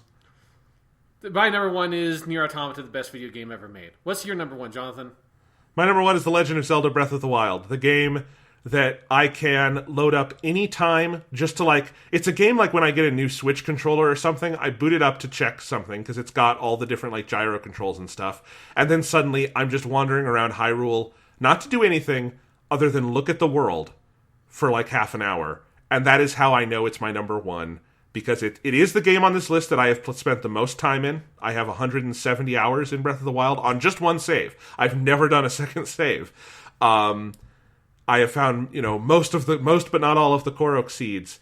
It is because that game and I have explained it before. You can go listen to other segments. I've written about it in a way to try to summarize it all for me. But there are other games that do some of the things it does better. But the specific package that is Breath of the Wild is just utterly transfixing to me, and there's nothing else like it. And it definitely feels like the defining game of the decade for me as a gamer. Very cool. Yep. And I think that's an obvious place for us to come to. Nier for you, Zelda for me. It never could have been anything else. Not. If we're being honest with ourselves, it could not have been. But now, Sean. Yes. Should we talk about kind of flipping the script a little bit? Some of these games are going to come up again, absolutely, but some of them will not. Do you want to talk about, why don't you introduce this segment, because it was your idea, and tell us what we're going to do here? Yeah, so while I do this, Jonathan, I've put my preliminary list of all the games in consideration in my mind for most influential or important game of the decade into a Google Doc that is in the same folder I share for the podcast files for you, because I realized my original plan was we would be in the same room when we were doing this originally, and in the middle of recording this, I was like, oh wait, shit, we're not in the same room anymore, so hopefully you can find that. So while you're actually, Sean, while I'm looking for that, before we move on, I forgot something. Oh, yes. I don't want to do a whole list of honorable mentions. We can do a couple if you want. I did have I had a tie for number 10, or like I had 11 games on my list of the decade for a long time, and it was a really tough tiebreaker. So I did make a special jury award like I did for my film list to do this. And my special jury award for the top 10 of the decade is just the resurrection of Fire Emblem in the 2010s. Because when I looked at all the Fire Emblem games, no one Fire Emblem game felt like it was big enough to be on this list for me. But, like, no series, in some sense, left as much of an impact on me, because I became a huge Fire Emblem addict this decade. I've played almost all of the games released in English. Awakening was the one that, like, it was the tinder that lit that fire for me. I think Echoes on the 3DS is probably the best one overall, but it's tough to choose. None of them were, like, sort of, like, innovative or memorable enough in their own right to be on here, and I do think Three Houses kind of sapped some of my enthusiasm, but I think you put them all together, plenty enough to deserve sort of a special jury award, because it was a really cool part of the decade, was that specific, weird, finicky Nintendo series going from the niche to, like, one of their biggest worldwide sellers is a pretty cool story, and I just wanted to quickly give that a shout out. Not in my top 10, but deserves my special jury award. Awesome. Yeah, the main, I think I already mentioned it, but for me, the main, like, honorable mention, the thing that was closest being my number 10 was Papers, Please. I think if I had found time to play some more Papers, Please, it could have maybe given Red Dead a run for its money, but I just haven't played that game since it came out, and it was not, like, the details of it are not fresh enough in my memory. But Papers, Please, it continues to be the game from the indie space that I'm, like, most impressed with. And so yeah. That's my main number 10. I also like Skyrim, Journey, Doom, and Gravity Rush 2 were also games that were close to being in my top 10, but did not quite make the cut. Yeah, Papers, Please, I love. It would not have been on my top 10, but I love Papers, Please. I think I've platinumed that game, like, on 2 different platforms. Like, I've done all the achievements on PC and then on Vita. I fucking adore that game. Not in my top 10. Halo Reach is a 2010 game, and as the last kind of gasp of Bungie Halo, I think deserves attention because it's a masterful campaign. Hellblade: Senua's Sacrifice, and one that I know you and I both love, Call of Duty: Infinite Warfare, I think deserves a shout out here as well. Call of Duty: Infinite Warfare is very good. Like, it would never been in my top 10, but it is. It is, like, in my top 10, maybe my number 1 most underrated game of the past 10 years. That's why it deserves to be here, right? In the honorable mentions. Digimon Story Cyber Sleuth, the best game of 2016. Gone Home, you said. Sleeping Dogs is another one. If you're talking underrated, Sleeping Dogs is fucking phenomenal. It's 2012. Still not enough people have played that because the studio shut down and we'll never get a sequel. But please go play Sleeping Dogs. It's so good. Sleeping Dogs is very good, yes. Sleeping right. Dogs is definitely in the same mind space for me as Infinite Warfare. Is like, this is a game I played, I loved to death, and then you also played it, and then we both love it, and I know nobody else has played either of those games, or they, like, played, like, 2 hours of the multiplayer of Infinite Warfare and, like, traded it back or something. It was like, well, come on. Yeah. The campaign's so good, though. All right, so now into our next segment. I have your Google Doc here, Sean, so I have all of your titles here, and let's go ahead and get started. So introduce the segment now that we've got it all ready. Yes, so this is the most influential / important games of the decade. So we are going to together create a joint top 10 list of what we think are the 10 sort of most important games, or the games that are the most influential from the past 10 years on video games, both in good ways and in bad ways. However we want to organize this list, we can. So I created a list of games. I'm not sure how numbered it is, and there's one game that we'll have to discuss. I'm going to move to the bottom of the list, how it's going to factor. While I'm talking through this list, Jonathan, you go ahead and add anything that is not on here that you have for yours, because you also prepared a list, if there's anything that was not on here. Oh, you want me to do it on the actual Google Doc? Yeah, so just go ahead and edit it into the Google Doc. So I'm going to read down. These are the games that I just, like, in no particular order, I just kind of threw down as games I felt. These are probably going to be in the discussion that we'll have to pare down 10. So PUBG, or PlayerUnknown's Battlegrounds, and Fortnite are both, we'll have to decide. I think one of those is going to be on there. We'll have to decide what is the Battle Royale king. The Witcher 3 Wild Hunt, Legend of Zelda, Breath of the Wild, Journey, Destiny, The Last of Us, Dark Souls, Skyrim, Gone Home, Dota 2, Pokemon Go, Clash of Clans, because I knew we needed another mobile game on there, and a bunch of my fucking students play it, and I don't get it, but they play it. Is Clash of Clans the one Kate Upton does the weird commercials for? No, maybe she's done this. I think you're thinking of something else. Okay, that's the only. I don't know these games. I don't know mobile games. I'm sorry. Okay. Overwatch, Diablo 3, Hearthstone, Far Cry 3, Rainbow Six Siege, and then I made a note of Arkham Asylum was released in 2009, so it's not viable, but it was a game that like almost squeaked in there because for a long time every game had fucking Arkham combat. Minecraft is something we'll have to talk about because Minecraft was technically released in 2009, though like what it means for Minecraft to have technically released was hard for me to figure out. But the best I could find was 2009 was when it came out. But that's early access. Like Minecraft is a game of the 2010s. Like I don't think there's any arguing Minecraft is a game primarily of the 2010s. It's most of its content, most of the people who bought it was because it was not officially released for like outside of early access until 2011. It's like agreed upon release date is November 18th, 2011. That's when it was Windows, Mac, and Linux. Because it was in kind of an early beta mode. It wasn't early access. They called it the beta of Minecraft for years, and then it went out of beta into full release in 2011. Okay, so I just wasn't sure what to do with Minecraft because its release date scenario is in flux, which is one of the ways that's influential. So we'll go ahead and agree that Minecraft will count. So I'll delete the question mark and move it up with the rest of the list. Jonathan, you have added in Grand Theft Auto 5, The Walking Dead, which is a good one. I had not. That's an obvious one that I should have thought of. And then Red Dead Redemption, you have also added. Yes, Red Dead I sometimes forget is a game of this decade, but it is. It's 2010. Yeah. And obviously, and then like GTA 5 we can debate, but obviously it is behind Minecraft. I think the highest selling game of the decade. Yes. So should probably be in the zone. It should be in the conversation. Yes, that is definitely true. And you have Gone Home, you have Overwatch. So I don't think I would add anything to this. I think if you're just talking about influence and import within this decade, I think you have one there. You also put Batman: Arkham Asylum is a 2009 game, and I just don't think that game has been influential enough on what's come to pass since that I think it needs to be discussed. There are obviously other games from the 2000s that had ripple effects into the 2010s. And, of course, this is always going to be imperfect because I think there's games like Breath of the Wild is recent enough that I think we're still seeing the ripple effects and it's hard to judge. But it's obviously there. And so we'll know better 5 years from now. But I think this is a good list for starting out here. Yeah. Yes.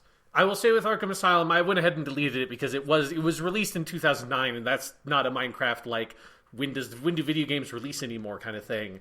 Yeah. But I think I'm going to say two words, Jonathan. You're going to realize how much you underestimate the influence of Arkham Asylum: detective mode. Detective Vision. That's a good point. Which is in every fucking video game, and as far as I can remember, Arkham Asylum was the first game that like popularized that concept. No, I think you're right. Yeah. Yeah, I mean, but it's a 2009 game. Yes, it doesn't count for the conversation. Yeah. I'm just saying that's the main reason why I put it on there was yes. There were a number of years where everyone was like comparing things to Arkham Combat. We do different things for combat for Dark Souls, so that's definitely going to be a conversation for influence. But there was a good, I would say, like 2010 to like 13 or 14, where Arkham Asylum was like the comparison point for like most AAA combat systems. But the number one thing that Arkham Asylum did was it did detective mode in everything. Yep. Does detective which mode. We still call it that. Like it's like calling like Horde mode from Gears of War. Everyone calls it Horde mode to describe a big PvE encounter. Like, yeah. So, anywho, I think you are right on that, but not of this decade. So, we have now, how many games do we have? 1, 2, 3, 4, 5, 6, 7, 8, 9, 10, 11, 12, 13, 14, 15, 16, 17, 18, 19, 20, 21, 22. We have 22 games. We're going to have to limit this down. Yes, so we're going to have to cut cut over half of these games. Yes. I think let's lock down the ones we know are an absolute lock. Can we agree that Dark Souls is an absolute lock? Yes, and I think it's a contender for number one. Yes. So I'm going to bold Dark Souls. So Dark Souls is a lock, is definitely in the top 10, if not like the top 3, like for sure. Gone Home is a lock. I'm Yes. 100% sure. I agree. Absolutely. Gone Home, 100%. Like, its influence in both the indie space, but especially the AAA space, I think is absolutely undeniable. Is an absolute lock. Destiny has to be on there. Yep, I'll agree with that. Destiny is an absolute lock. PUBG or Fortnite, but we're going to have to hash that out later. Yeah, I'm going to put a space there, so we'll have our PUBG Fortnite discussion. Minecraft is a lock. Yes, If we're Minecraft's considering a it lock. a 2010s game, yeah. Oh, absolutely, yeah. Like, it was only a question of whether or not it technically counts. Like, Yes. the fact that it's hard to know when it came out for realsies is one of the reasons why it's super influential, because that's every fucking video game now. And Minecraft was the first one that kind of popularized that, what it was like alpha/beta at the time, but what we now call early access. Yes. Those are all obvious locks. Here's an interesting one. You have here, just kind of arbitrarily, you have Witcher 3 and Breath of the Wild right next to each other. Yes. Witcher 3, we've already seen the fallout, and it's obviously going to continue to be one of the most influential. I think Breath of the Wild will be too, in a lot of similar ways. Like, I actually think if you take Breath of the Wild and Wild Hunt and kind of put them together, I think you have the blueprint for open world games in the 2020s. Yeah. Do you think I'm probably right on that? Yeah, I definitely agree that because I just sort of made this list off the top of my head, and there's a reason why both those games occurred to me at the exact same time, is because they're the two models for open worlds, and they're, not completely different, but I think they can be very complementary, but like, we have not yet seen, I think, for either of them the full scope of their influence. Like, The Witcher 3's influence has definitely come out. Assassin's Creed is almost like a completely different game from what it was pre-Witcher 3 because of Witcher 3, right? Yeah. And here's the thing. I think my best guess is that in the 2020s, open world games, I think world design, Breath of the Wild is going to be the thing people take from, because I don't think if you're talking about the map, it's the best. But I think Wild Hunt, if you're talking about quest design, writing, those sorts of things, it's the best. So, like, I think that's going to be the sort of chocolate and peanut butter that's going to be going together. I almost would argue for, like, tying those and putting them together, because they're tough to disentangle, but let's leave them for now, and we can come back to it. Yeah, I think one of those two will be on the list, and we'll just have to... Because I think the hard thing is, it will be very obvious the ways that Breath of the Wild is going to be influential. I think with The Witcher 3 is going to be much more subtle, the ways that it's, like, kind of shifting the way we think about narrative and world design. Let's see. Let's go... Can we talk PUBG Fortnite for a second? Yeah, let's settle that. So the thing for me with PUBG and Fortnite is so obviously before PUBG there were mods made by PlayerUnknown that's where the Battle Royale stuff came from. It's like Arma mods and stuff like that from military shooter games. And then PUBG is like the first like game unto itself that was successful with the Battle Royale model. There were games on Steam that came out before that, but none of them were hugely popular. Certainly not in the way that PUBG was. So PUBG clearly popularized the Battle Royale thing, but then Fortnite took that to such an other level with its like ubiquity in our culture and its popularity that to me is where which one do we give the Battle Royale crown to? Because Battle Royale is obviously a huge thing. It's going to continue to be a huge thing, but we've already seen Battle Royale modes in Battlefield and Call of Duty and other games. Like GTA added like a Battle Royale kind of thing into it in GTA Online. Like that, the influence of Battle Royale is already so huge. But Tetris has a Battle Royale. I mean, for fuck's sake. Yes, they released a whole Tetris Battle Royale game. But do we credit it to the game that sort of got it off the ground, or do we credit it to the game that is like the only thing that it seems like people could talk about for like 2 years, and this continues to be one of the most popular, most played games in the world? Realistically, I have a few thoughts here. Okay. I think realistically both should be on the list. I think one way you could do it is just combine them into one entry. But if you don't want to do that, if you had to pick, if like one has to die. Yes, here's I think one has to die. And here's, specifically, Sean, I want to make clear, and I think you probably are in the same position, I have never played a second of PUBG, Nope. And I have played 2 rounds of Fortnite. I do not, these are not games for me. This is not coming from like I play and enjoy these games. This is purely like outside. We're being pundits here, kind of. Yeah, I mean, the only one of these kinds of games I've enjoyed is Apex, and I like Apex Legends, but like not. I mean, I played like probably like maybe 10, 12 hours of it back when it was more new, and have not kind of thought about that game since. So much so that I had forgotten that I played it until you had said, "Well, we haven't really played these games." I'm like, "Well, wait, no, I played a little bit of that one, and that one is good, but I have not played any PUBG, or I have not even played any Fortnite. I downloaded Fortnite, but I never played it." Yeah, I had it on my Switch briefly, and then I'm like, this game fucking sucks, so I didn't play it. So here's my thought. I think if you give this to Fortnite, that's like saying Windows invented the computer operating system and ignoring IBM. Windows plagiarized the computer operating system from IBM and some things Apple was doing. Windows invented nothing. And it would be, and in popular conception, I think people would assume Windows is the start of all that, but they would be wrong. Fortnite invented nothing. It just took it from PUBG. And I know PUBG was not like the first ever, but it's really obvious that PUBG was the one that connected with people, that cemented the formula, and cemented the formula so hard that every other game is, like, again, formulaically identical. You get in a plane, you jump out of the plane, you position in the air, you land in a spot, you blah, blah, blah. The biggest thing that's people have played with it is like Apex doing it in squads, or Blackout in Black Ops 4, I think, does squads as well. So, like, but that's all taking, like, and that it's all on an island, and that it's all, like, all of those little things like are the all wall, things the, like, circle coming in, that, like, comes in, and the circle can start at different places. Like, all of those, like, the genre tropes were all cemented in PUBG, again, as, like, a culmination of things that team had done in mods, but PUBG is, like, the thing that kind of culminated all of those efforts. And I would love to hear a lawyer explain to me how PUBG has not sued the rest of the industry into the ground, because from the outside looking in, I'm not a legal expert, it looks like the most clear-cut case of industry-wide plagiarism I have ever seen. It's akin, here's another good example, it's like George Romero inventing the zombie movie and everyone else just stealing his shit for decades to come, and Romero not seeing a penny off of that. And luckily he wasn't like an awfully petty guy, and he didn't try to sue the industry into the ground. And it's the same sort of thing. George A. Romero did not invent the word zombie or the overall idea, but he took all these things together and made the zombie as we know it. PUBG took all these things together and made the Battle Royale as we know it. And, like, the PUBG guys are plenty rich. They have no reason to be super bitter because they can go to sleep on their bed of money.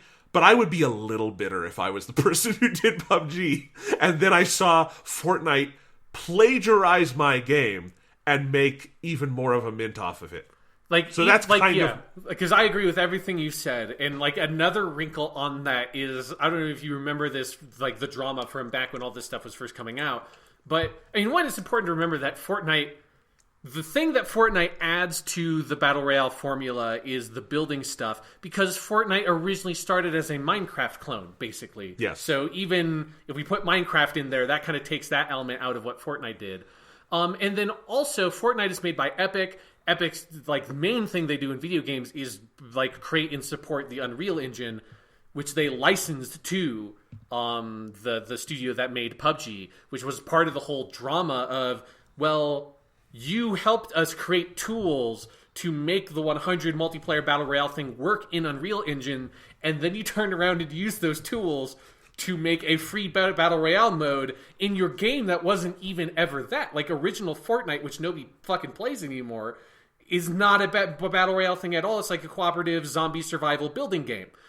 And so, like, I think it is probably, like, my instinct is that it is pretty well outside of what is actually actionable legally, but it sure is, like, eyebrow raising. On top of, like, some of the major influence I feel like Fortnite has had, or maybe the influence is kind of the wrong word, but, like, the visibility that Fortnite has had for me is a lot of stuff that's, like, the weird lawsuits around them, the dances in Fortnite. Like, Fortnite is so popular, it became a target for things that lots of games like Destiny have always been doing. And, like, games have been doing, like, weird, like, dances from TV shows and stuff that we changed the name on for years without ever crediting anything about the people who created that kind of content.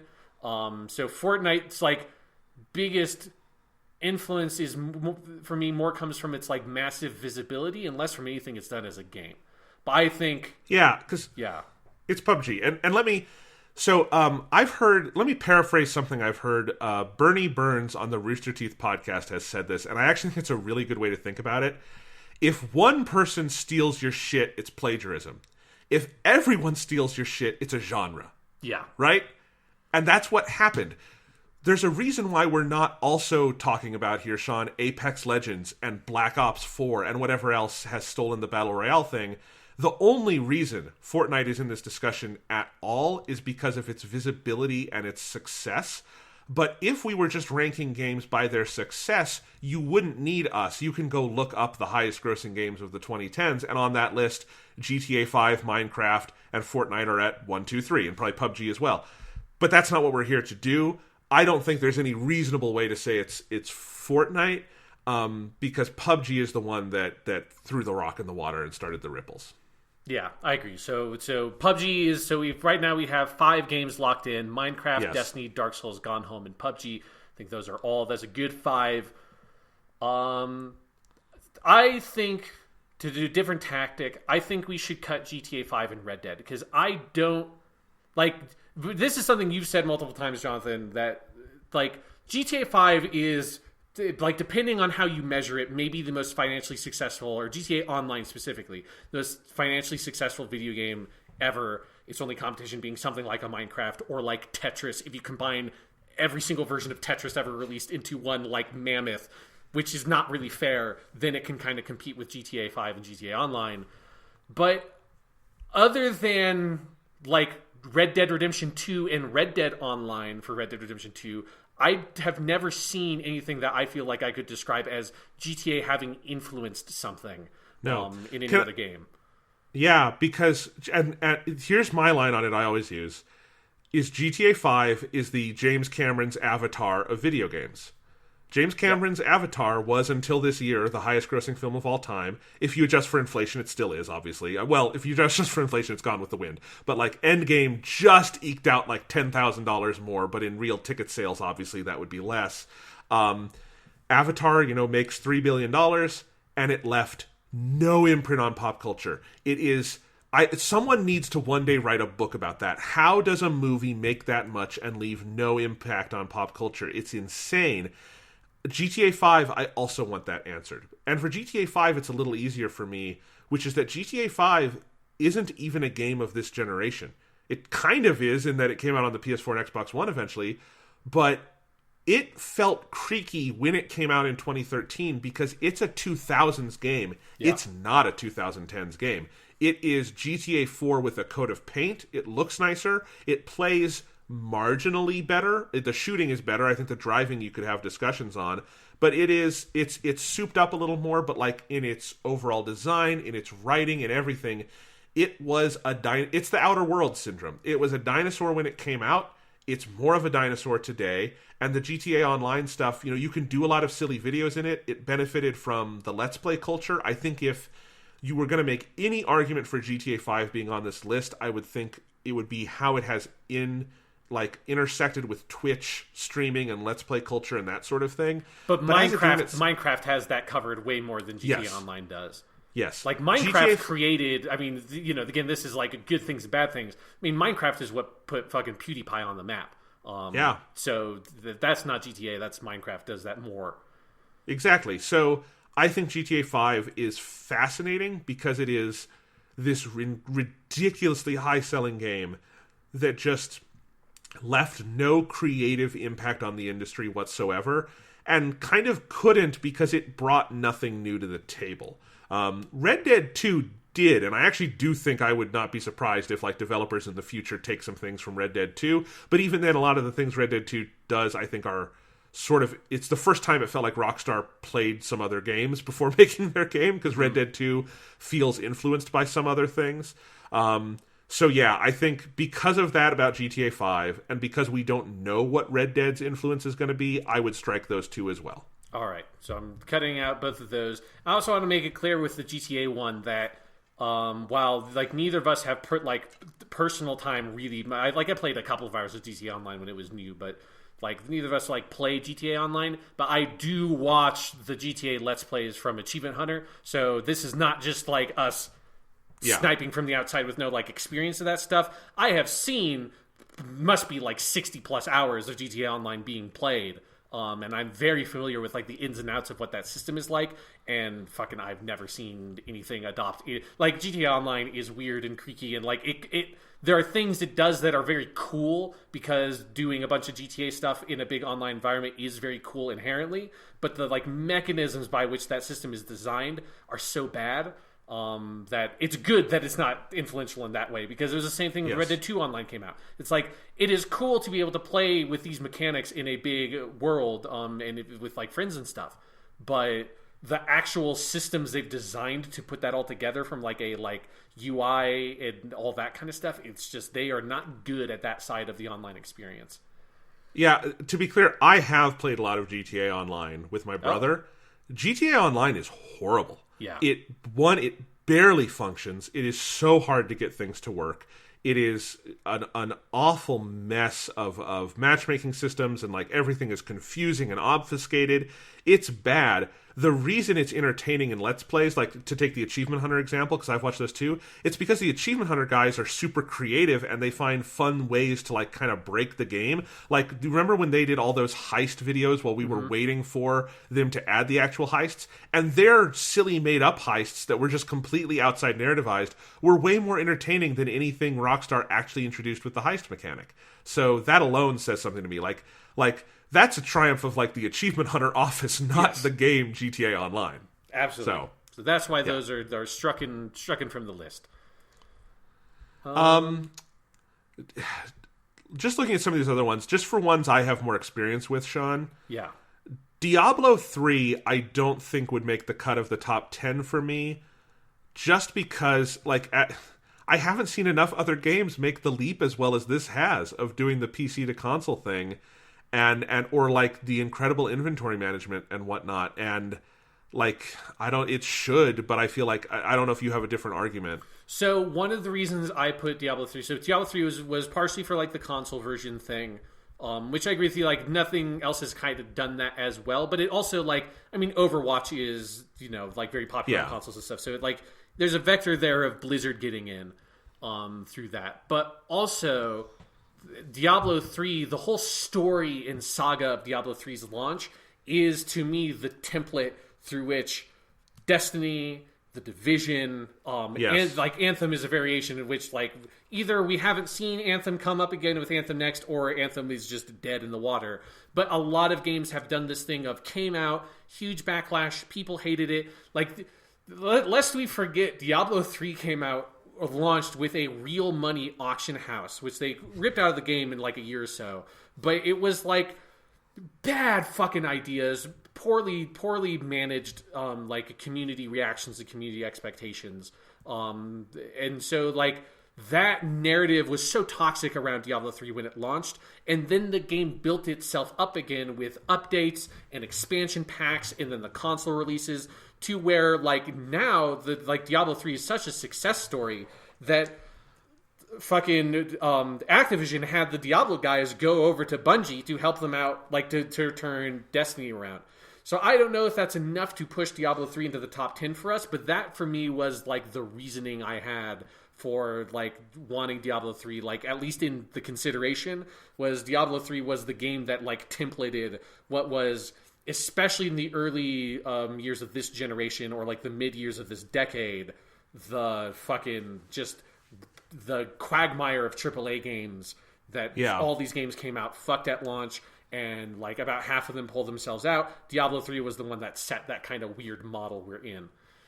It absolutely did, and I think that's good reasoning.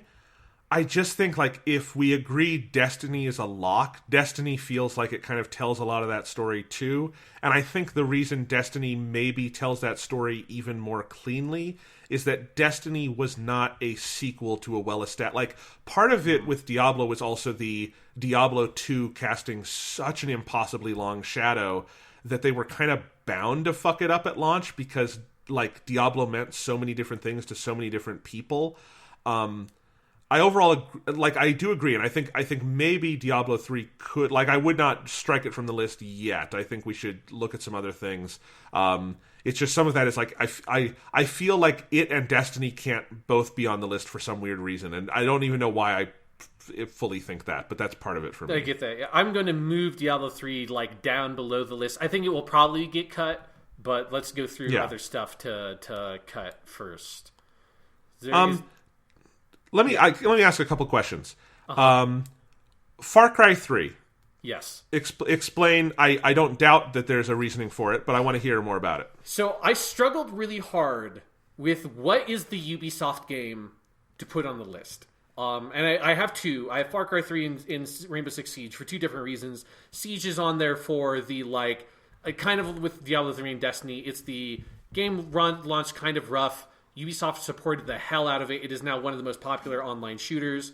And like, so Siege feels like it is the Ubisoft successes as games as a service. We support the hell out of the game. We make sure it ends up good. And Siege is like one of the biggest success stories in that kind of model.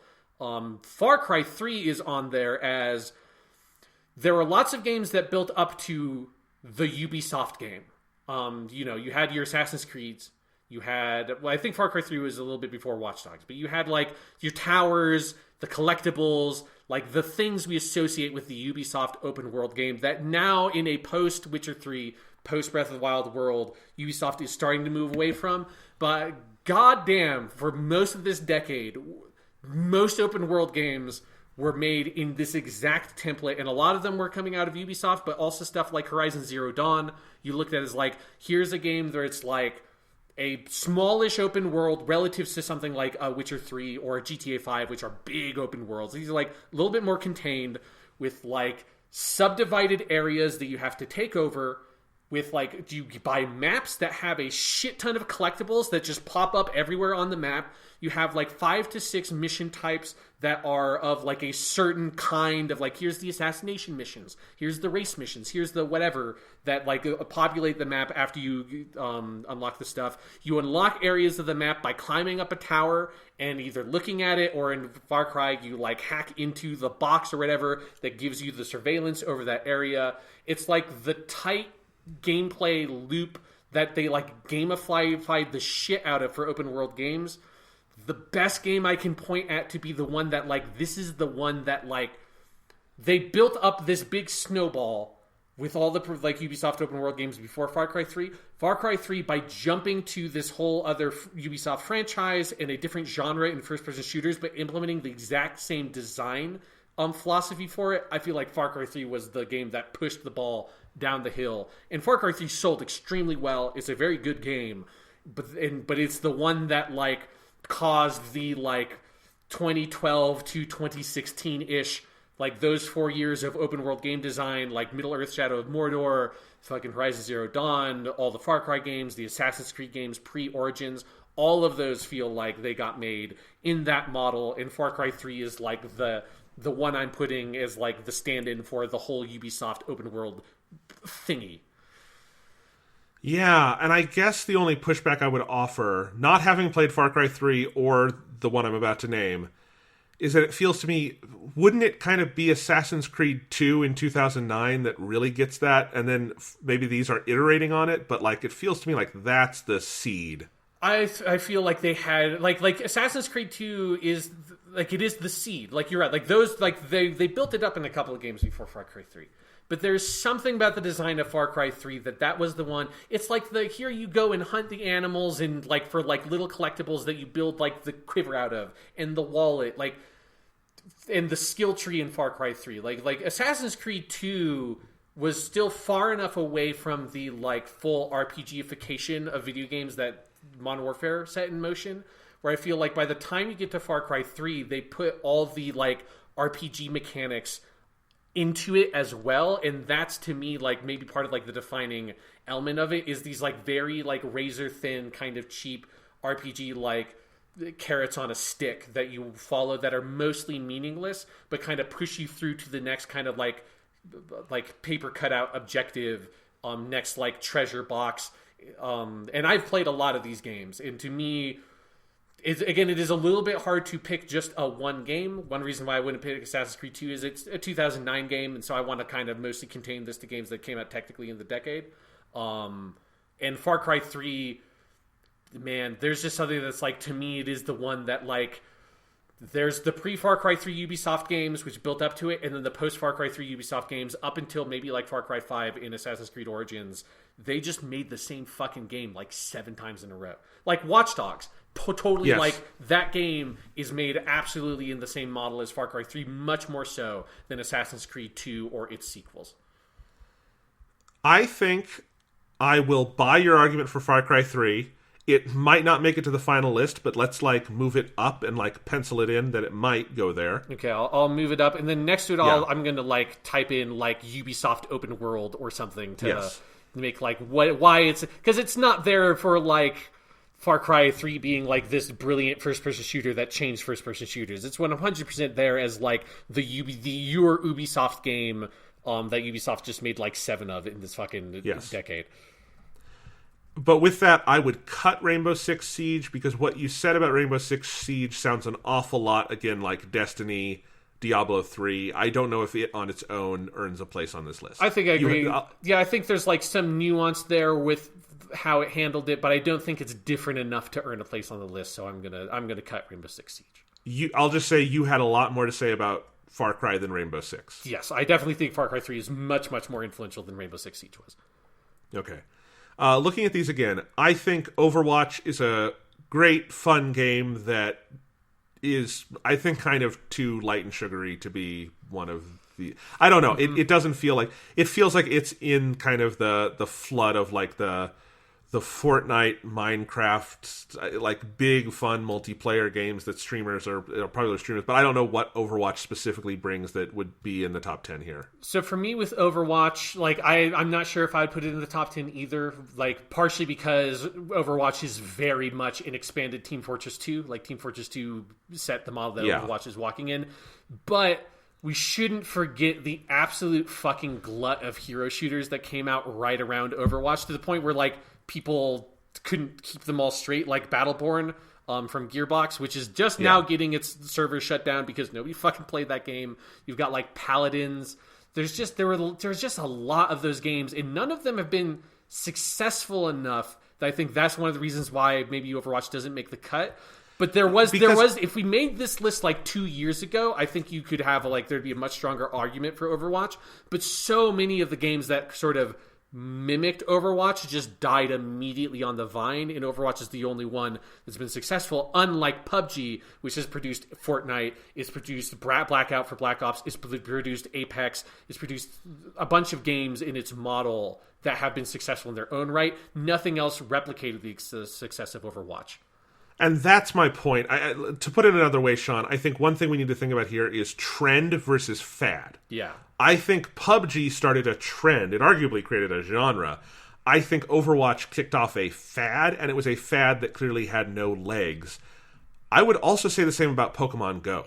Pokemon Go is a fad. It's not like the Harry Potter Niantic game has not lit the world on fire, right?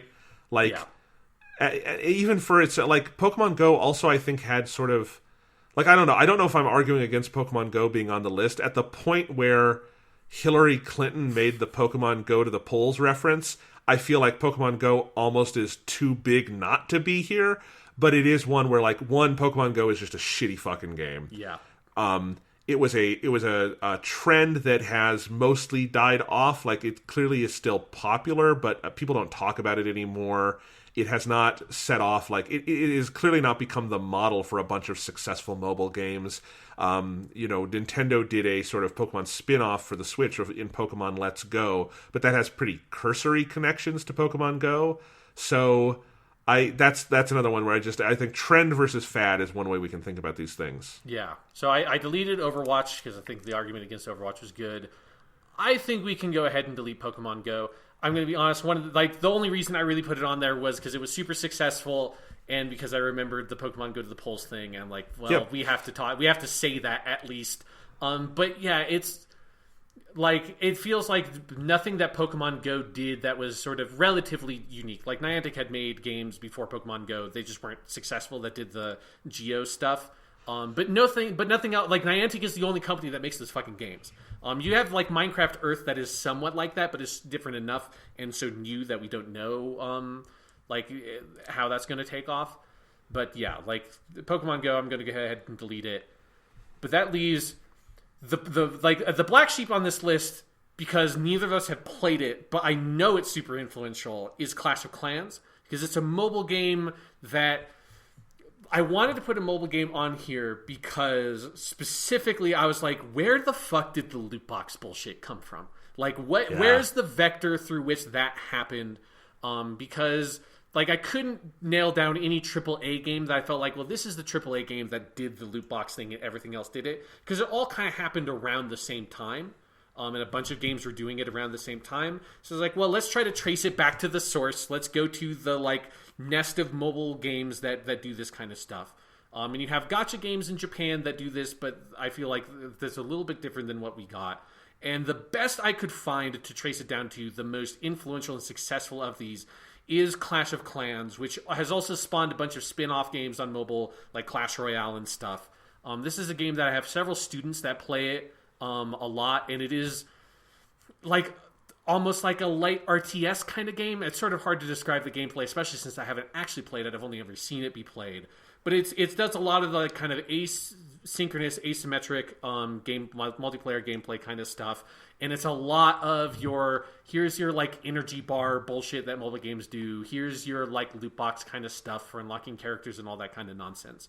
And so I don't know if we maybe cut Clash of Clans just because we don't know enough about it, but I just couldn't come up with anything else that would occupy that spot of the loot box like monetization, like business practice stuff that like became so popular for so much of this decade. I think Clash of Clans should be on there. Okay. I think you're right about all these things. I think there are too many things it stands in for not to be on there. And yes, it's a blind spot in our personal experience, but that's not fully what we're talking about here. Sean, Clash of Clans, as of 2018, has generated more revenue than any app on the iOS App Store. It has generated $6.4 billion in revenue. Yeah. And I know we're not just like judging the money here, but that's big. That's a footprint. And like, I made the thing, I asked, was this the Kate Upton game? The Kate Upton game, I just looked it up, is Age of War or something.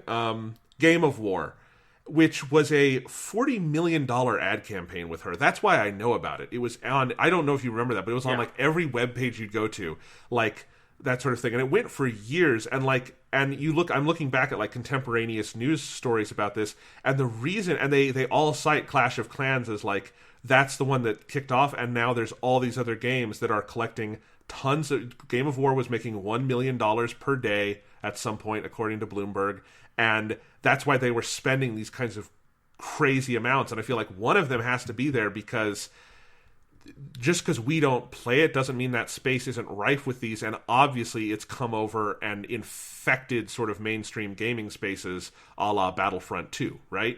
Yes, yeah. Or even like Destiny, like has that kind of monetization scheme.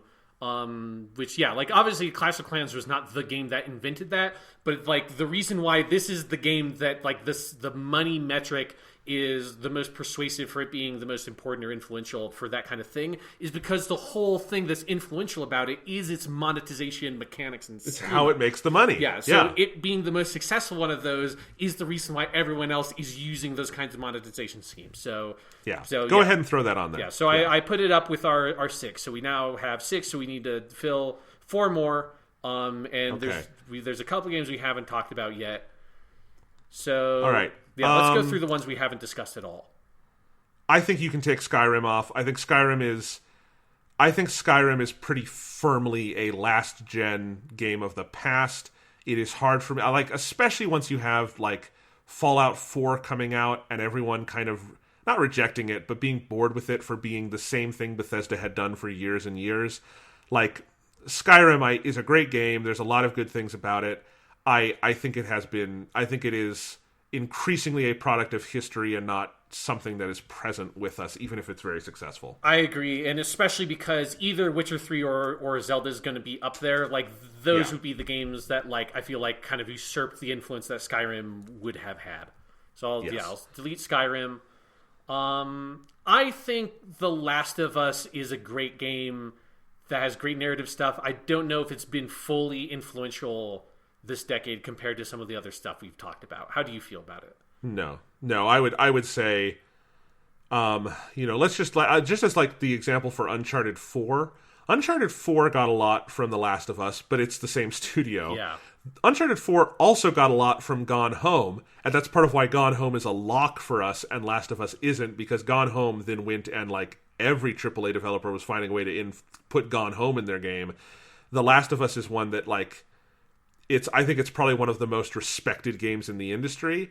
It's kind of a hard game to steal from. You know what I mean? Like, it's pretty firmly its own thing. It's because it's such a Naughty Dog game, and no one else does the Naughty Dog thing quite like that. And I don't know if they can, because The Last of Us was one that was, you had to have the skill Naughty Dog had at that point in time to do something that ambitious and dark and complicated. Yeah, it like clearly has had some influence of, like, I mean, God of War, obviously, God of War in 2018 would not be the game it is were it not for The Last of Us. I think The Last of Us helped popularize, like, the performance capture stuff, and I think that's where most of its influence lies for me.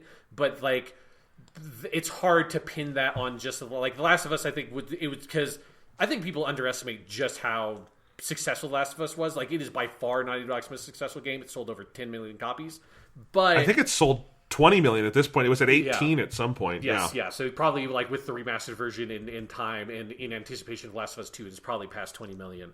But, like, for me, the main reason I put it on here was primarily the maybe a little bit of the datification of games, which I don't know if that's quite significant enough to get a spot on the list, and then the performance capture stuff, which also was so nebulous because part of that just comes from movies.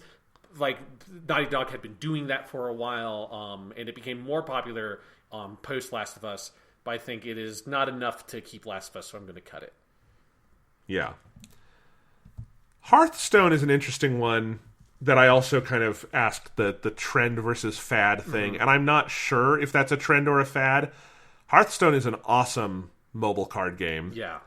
And everyone else has tried to make their mobile card game, but just, I don't know, you can feel the groans in the room when Bethesda talks about their Elder Scrolls card game. And everyone just kind of... Every single E3 they talk about Elder Scrolls Legends. It's, like, interminable. The fact that every other mobile card game is just so transparently an attempt to do Hearthstone, but everyone would rather just go play Hearthstone because Hearthstone's the real deal, and Hearthstone is Coke, and everything else is like, what's the, like, not Pepsi, like Big Red. Like Big Red, yeah. Everything else is Big Red, and Hearthstone is Coke, and yeah. But Coke is influential, so I don't know. Well, yeah, I mean, the thing is that, like, I think Hearthstone has created a lot of copycats. One of the reasons why I put a Hearthstone on here is just because, again, I want to say that that last game that Valve has released is Artifact, which is still one of the most fucking just biggest bombs in the history of video games, and it makes me laugh because the clip of the announcement of Artifact is still one of the funniest, just, like, face slapping moments of, I've never seen a game get announced and booed immediately, and that's what they did with Artifact. So there are lots of Hearthstone copycats. Some of them have been reasonably successful. Like, obviously, Elder Scrolls Legends is successful because they talk about it at every single E3 they have for, like, 5 years. But I don't feel like Hearthstone, like, that has not, like, leaked out into other games. Like, it's not like Star Wars Jedi Fallen Order came out and had, like, a whole card game mechanic or something, right? Like, it hasn't gone outside of Hearthstone clone. So I think while it has clearly had some influence in its specific genre, not enough to get it in the top 10. So I'm going to cut it. I think Walking Dead should be in the top 10. I think it became too big. That's a trend that is large, that is closer and closer to being dead, but that became too big a thing for too long to not be a dominant story of this decade, is Telltale's episodic games and other people trying to do it to this day with, like, Life is Strange. Yeah, I think like the only reason why I would have an instinct of it not being in the top 10 is because it feels like it is a influence that began and ended mostly within the scope of this decade. Like, we will see whether or not Don't Nod will continue to be successful with the Walking Dead style model. But like, part of it is that like Life is Strange Season 2 has been a pretty big flop. Like, nobody talks about that game in such a way that like that's the only reason why like it would not be an immediate lock for me. But I do think that like it has had enough of an influence over the course of the decade that like I think it is a game that we will look back on at like, boy, we sure did make those happened, and we don't make those anymore. I mean, you can't write the history of the decade without it. It's also probably, though, going to be one of those things where if you weren't there, you'll never understand that moment. It'll always be foreign to us. Yeah. But I also think, episodic gaming is something studios have been trying to do forever. It's like fucking 3D in movies. You keep trying to bring it back. It never lives that long, but it burns bright here and there. And this was, I feel like, this decade and the Telltale saga and what The Walking Dead kicked off proved pretty definitively that in the end, gamers do not want or care about this sort of thing, the episodic game release. But, I think The Walking Dead also just speaks to, I know it's not technically an indie game, but like it definitely came out in that moment in 2013 where everyone's was like almost tripping over themselves to praise these sort of smaller games. People were clearly hungry for it. I think that's another like vector of influence it has, is kind of influencing the small story-based games that I think people were clearly hungry for. And like, if the episodic thing hasn't worked, I think the idea of these sort of like American-style visual novel sort of games, I don't know what else to call them, that is clearly an ongoing thing, and that will clearly be an ongoing thing. And I think you could tie in, I think you could also say like the return of like the FMV game, I think also sort of feels like it's part of all of this, and things like Her Story and this sort of return to like these games as like just for pure narrative, not for gameplay purposes, because you don't really play the Telltale games. You just kind of go through them like a visual novel or an FMV sort of thing. And I think for all of that together, Walking Dead feels like it casts too big a shadow to ignore. Yeah, so I think I think what we're looking at right now is we'll have to pick between Witcher 3 and Zelda. I think Far Cry 3 will be on the list. I think The Walking Dead will be on the list, which means I'm going to cut Diablo 3 because I think... That's fine. Yeah, because our other two games are Journey and Dota 2, and I think both of those are more on this list than Diablo 3. So that would mean we have to... Either we push like Far Cry or The Walking Dead down, or we have to cut either Journey or Dota 2. And we haven't talked about either of them yet.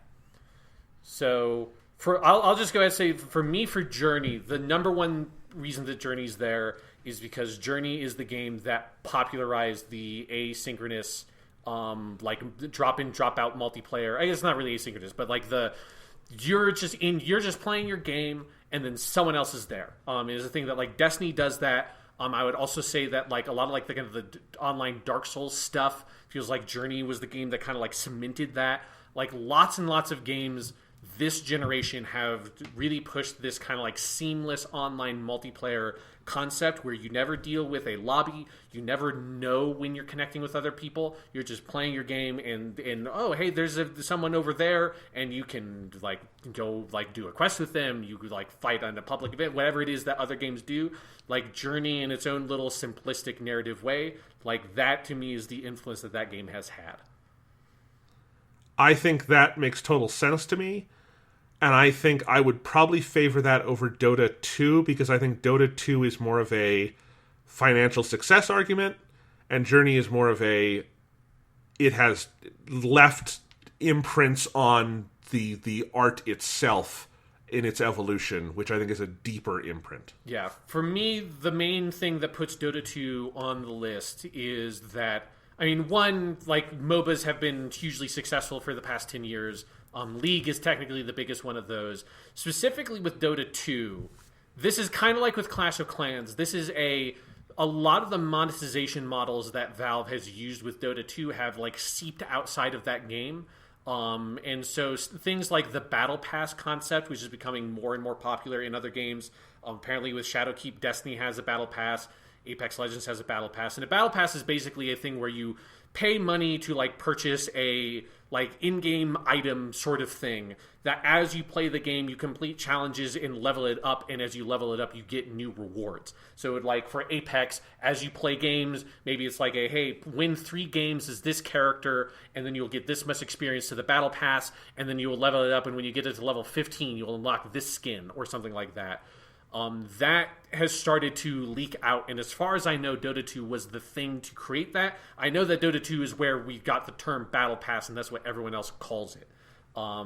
It's a kind of thing where I feel like if it was other people, Dota 2 would be a clear lock. I think for us, the problem is we don't tend to play the games where Dota 2 has been influential, and so it has still felt a little bit locked in, almost in a Hearthstone sense, locked within its own realm of games that has not quite leaked out to the stuff that we usually play. Here's the thing, though. Yeah. I think I'm going to recant my position. Okay. I think Dota 2 should be on this instead of Journey. I think everything you just said is extremely convincing to me, but also we have not said this word yet, and it should be said, which is esports. Yes, that's a good point. And if we're not considering League of Legends, I think, because it was a 2009 launch. But yeah. Dota 2 was this decade, and I'll just tell you, my roommate, for instance, watches esports all the time. So I often walk upstairs and I'm in the kitchen, and I see on his TV, he's got, I actually don't know what game it is he plays. It's some kind of MOBA, but he watches that all the time, and I hear the commentator, and there's just stuff like that where it's like, it's esports has become too big and important and massive a part of the industry this decade to not include one of them. And I think Dota 2, you take the esports side, you take the battle pass sort of revolution, all of that together, I think it's got to go on there. Even if we don't have a lot of familiarity with it, this is kind of the same argument as Clash of Clans. Okay, yeah. I think if we kind of wrap Journey into Destiny and say it's like, well, Journey is the thing that kind of first, like more or less first did this idea. Destiny is the one that sort of implemented it into a genre that like is more replicatable for other games. Yeah. So yeah, I'm going to cut Journey because I think that's an easy way for me to because I think Journey is hugely influential in this decade, but I think I think Destiny kind of ate some of its influence and kind of pushed it further, along with having a lot of other stuff that Destiny did.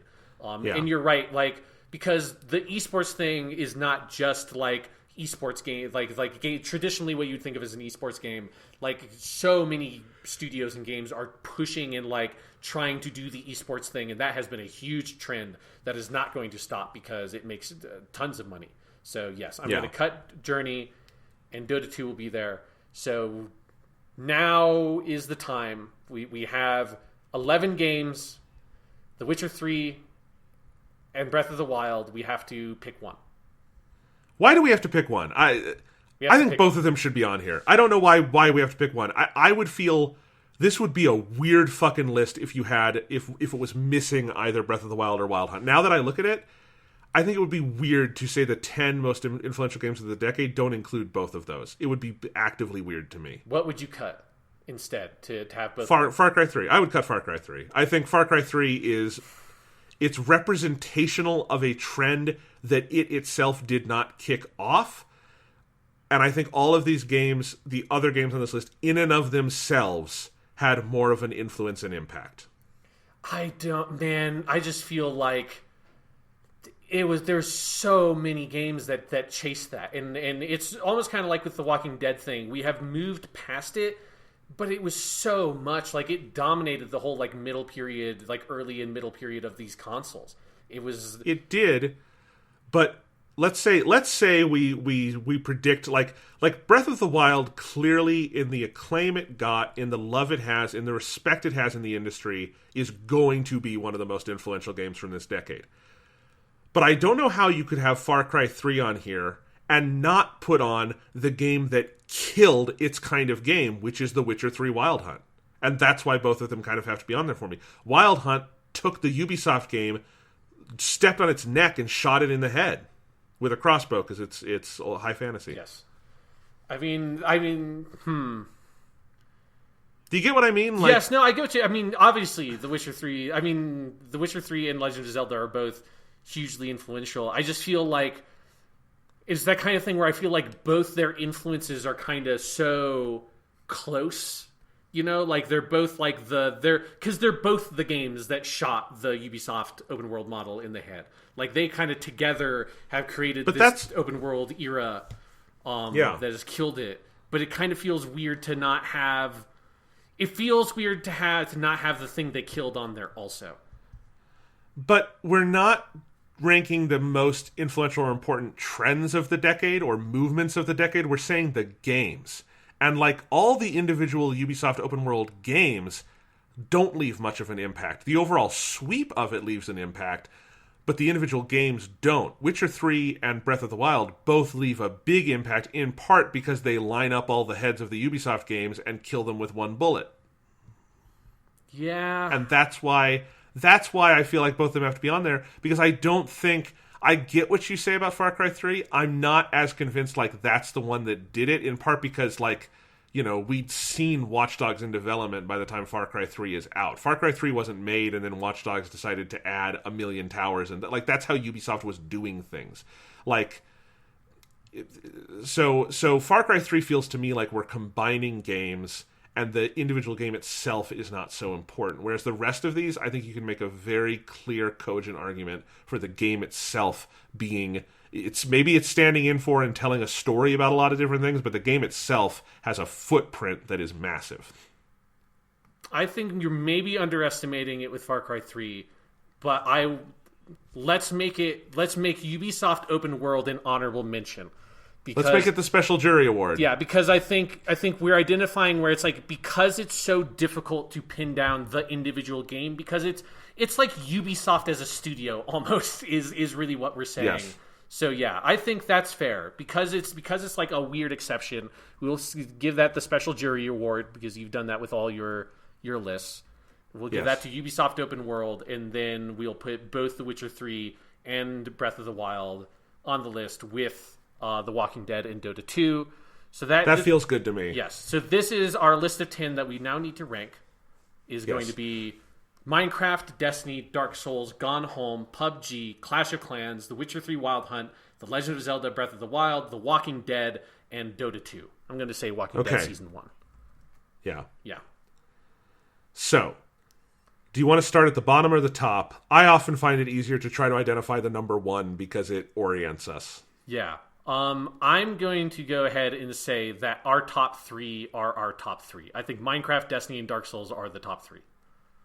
And I don't know if it's in that order. I certainly think that Minecraft is in the top three. I think Dark Souls is in the top three. I think those are our top two. I think Minecraft and Dark Souls are the top two. Yeah. I don't know if I agree that... Well, let's come back to Destiny. Okay.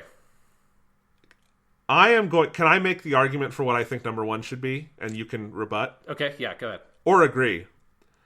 I think number one is Dark Souls.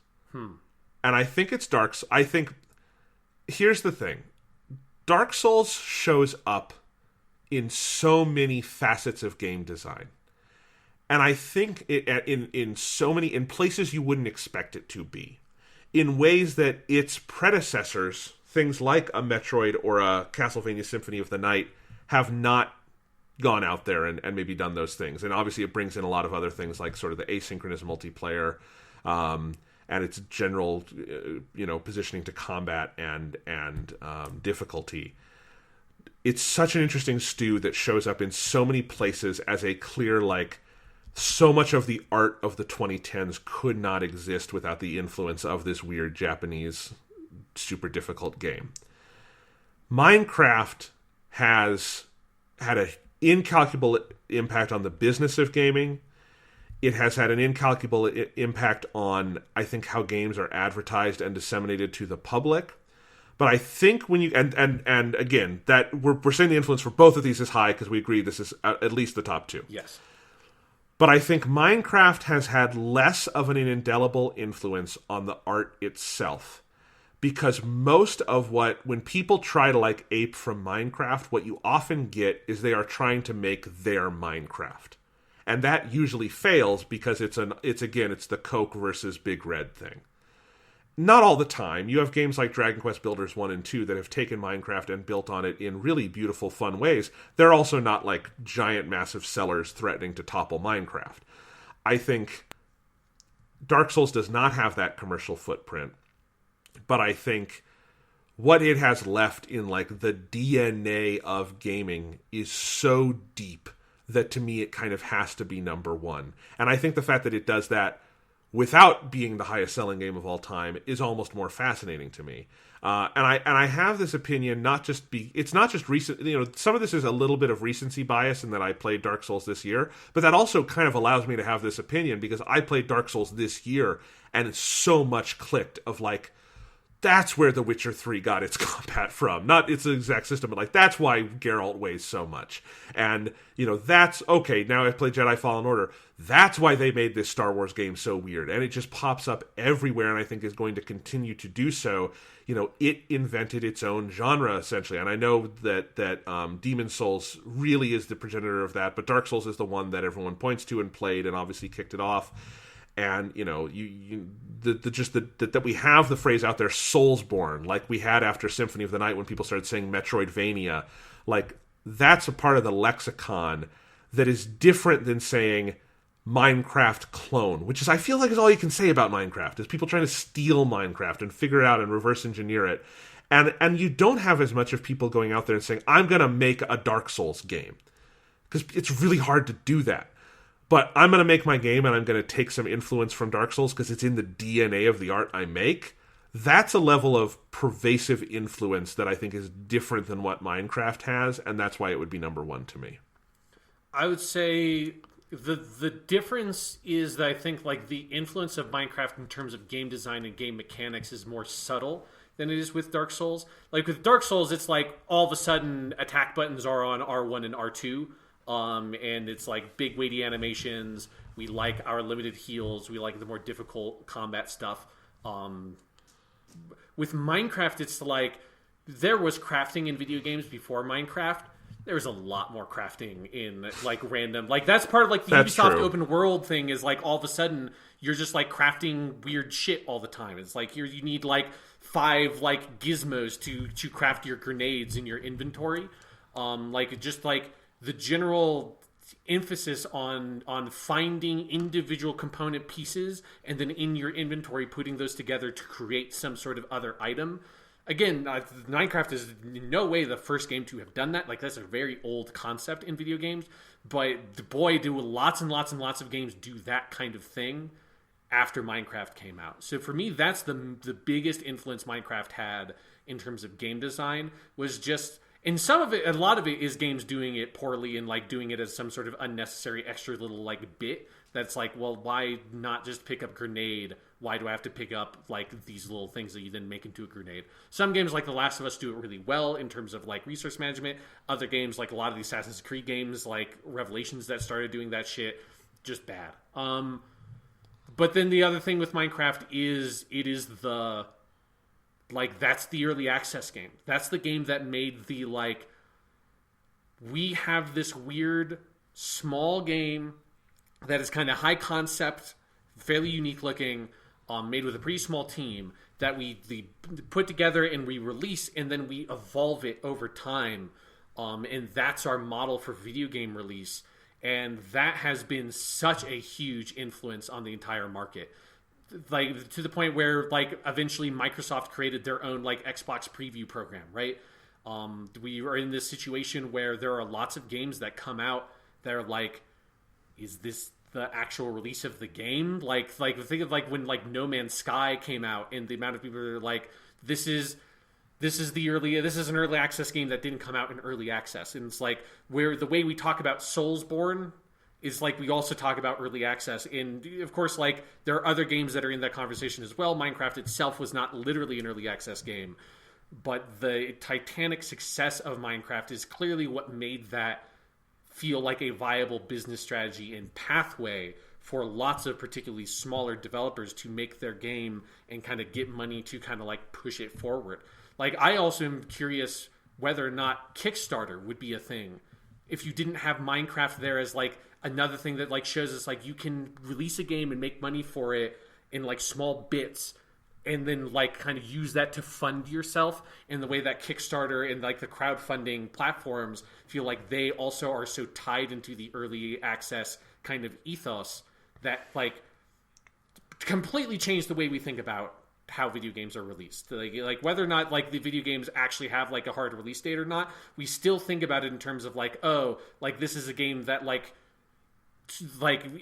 console games tend to have hard release dates, but we think of them as porous partially because of like patches and the things that happen like that games change so much after release. But I think Minecraft and the early access concept is part of what made that feel like an okay thing to do. It's okay to release a game in a way that feels somewhat half finished because you can make up for it. And almost kind of like what happened with Destiny and a lot of those games we talked about with that. But Minecraft like made it this like Minecraft figured out how to fucking like make that almost a selling point instead of the deficiency of the game in a way that most other games have not figured out, but every game is kind of chasing. I think, yeah. I think I'm wanting this to be slightly more utopian, and maybe that's a bit, because I think Minecraft does encompass so many trends that are good and are also bad for gaming, kind of in one big bubble. And Dark Souls represents a lot of very positive things for me, the most negative being dicks who complain about people wanting difficulty options or something, you know, like so I think I'm sold. I think Minecraft. I think I was making kind of the just trying to be the alternative argument here, because Minecraft, it's the highest selling game of all time, if nothing else. Like it's such an obvious number one. I kind of wanted to push back against it, but yeah. I think it might be the obvious number one for a reason. I mean, the reason why I originally put it as like, well, Minecraft technically came out in 2009 was as a way to like not have something like Minecraft just clearly be the number one. But I think Minecraft.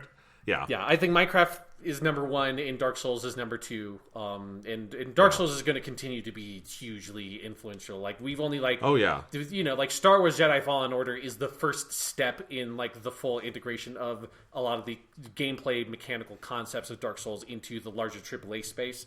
And you know, there's a good reason why as soon as I started playing Jedi Fallen Order, I immediately changed the attack buttons to R1 and R2 because I couldn't wrap my head around pressing square to attack anymore. It's like, this is a Devil May Cry. What are you doing? Yeah. But then you have a question for number 3. I think 3 would be... I think you would have a competition between Destiny and PUBG is my instinct. I think, I think that is the right fight to have. I'm pretty firm. I think Destiny...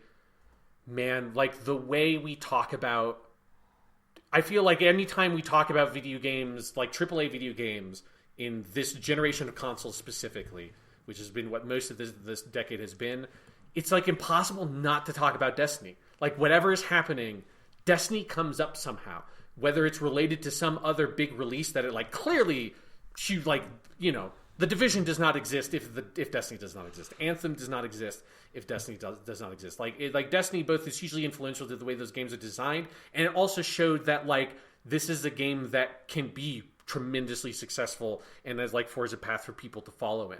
Like Destiny no individual thing that Destiny did is like wholly unique unto itself, but the blend of genres it put together feels like a thing that like so many games have some kind of little Destiny something in them with the way that they use online.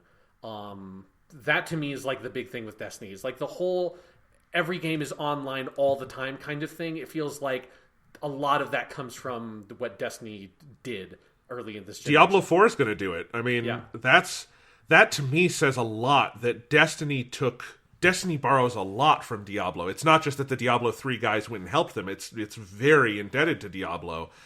And now Diablo is going to be very indebted to Destiny, you know? Yeah, and it's also kind of like what we talked about with The Witcher 3 and Outer Worlds in those games. Like, I feel like Borderlands 3 from this year had a similar thing of, like, there are people who like Borderlands 3, but the fact that Borderlands 3 had, like, not even an element of the kind of online, deeper stuff that Destiny had, made it feel like a dinosaur. Like, it's like... Yeah. It felt like a relic because Destiny's changed the way we thought about those kinds of loot-based games, which is, like, most games that come out. I think if I were to offer... I think you're probably right. I think the ranking is probably Destiny 3, PUBG 4. But if I were just to play devil's advocate for a second, if I were to offer any pushback, it would be that Destiny has proven much, much harder to replicate than PUBG. And I think that is a question going forward, because Destiny is like a siren that has caused a lot of video game sailors to crash on the rocks and break their fucking company. Like, BioWare was taken in by it. I think The Division has been successful, but also in a lot of ways that are kind of like weird and like not... And The Division 2 has been beset by problems. Like, there isn't the... Like, PUBG, you point to Fortnite, Apex Legends, Blackout, like right off the bat, and there's probably ones I'm forgetting. Right off the bat, you point to at least 3 hugely successful, examples in that space, and it is clearly like it is a genre that is going to be with us for some time. Destiny might just be Destiny, and its influences might be much more subtle in other areas, where like it's not that Destiny becomes a genre, but Destiny becomes a clear like unifying point for games in the modern age where you want to like, kind of involve community but not remove the clear like single player experience. Like that's kind of how I'm conceiving of it. And I don't know which one we weigh more, but like, I feel like we have enough evidence now that it's pretty obvious to me that Destiny is not going to be a frequently replicated thing in the future, because it's clearly very hard to do, and a lot of people have really failed and crashed on those rocks.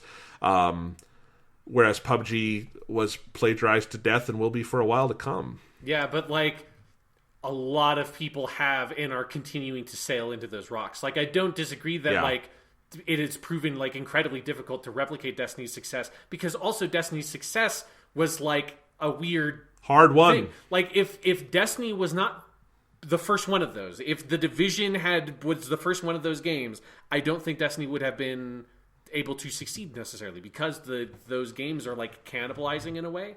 But that's also part of the story of this generation, is that like AAA Western games have cannibalized each other. And a big thing is like the games as a service model, which like Destiny is the main games as a service game that is like still standing on this list. Like that thing is like everyone's chasing it. Everyone wants their game to be the living, breathing, evolving ecosystem, whether it's a loot-based shooter or what have you. Like even games like fucking Assassin's Creed. Like Assassin's Creed Origins, I mean, one, they just stole the fucking UI from Destiny, but like the way they put in, here's like weird online challenges, and it's like, it's not a particularly online game, but the online stuff that is there is clearly there from this like kind of games as a service Destiny-esque model. And Destiny to me feels like the reference point the industry has come to for those kinds of games, partially because it's the one that kind of captured everyone's imagination first.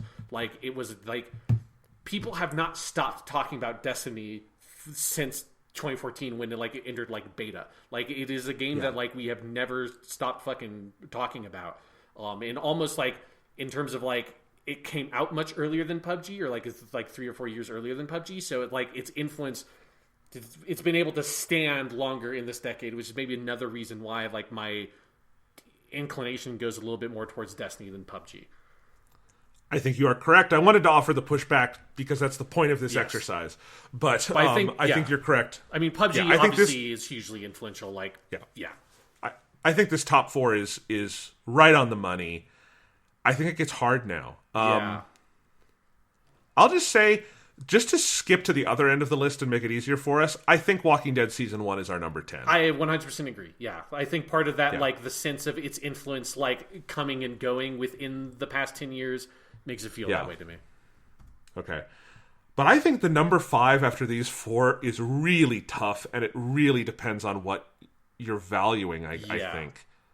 I think the first thing we should do is decide whether which is higher on the list, Witcher or Zelda.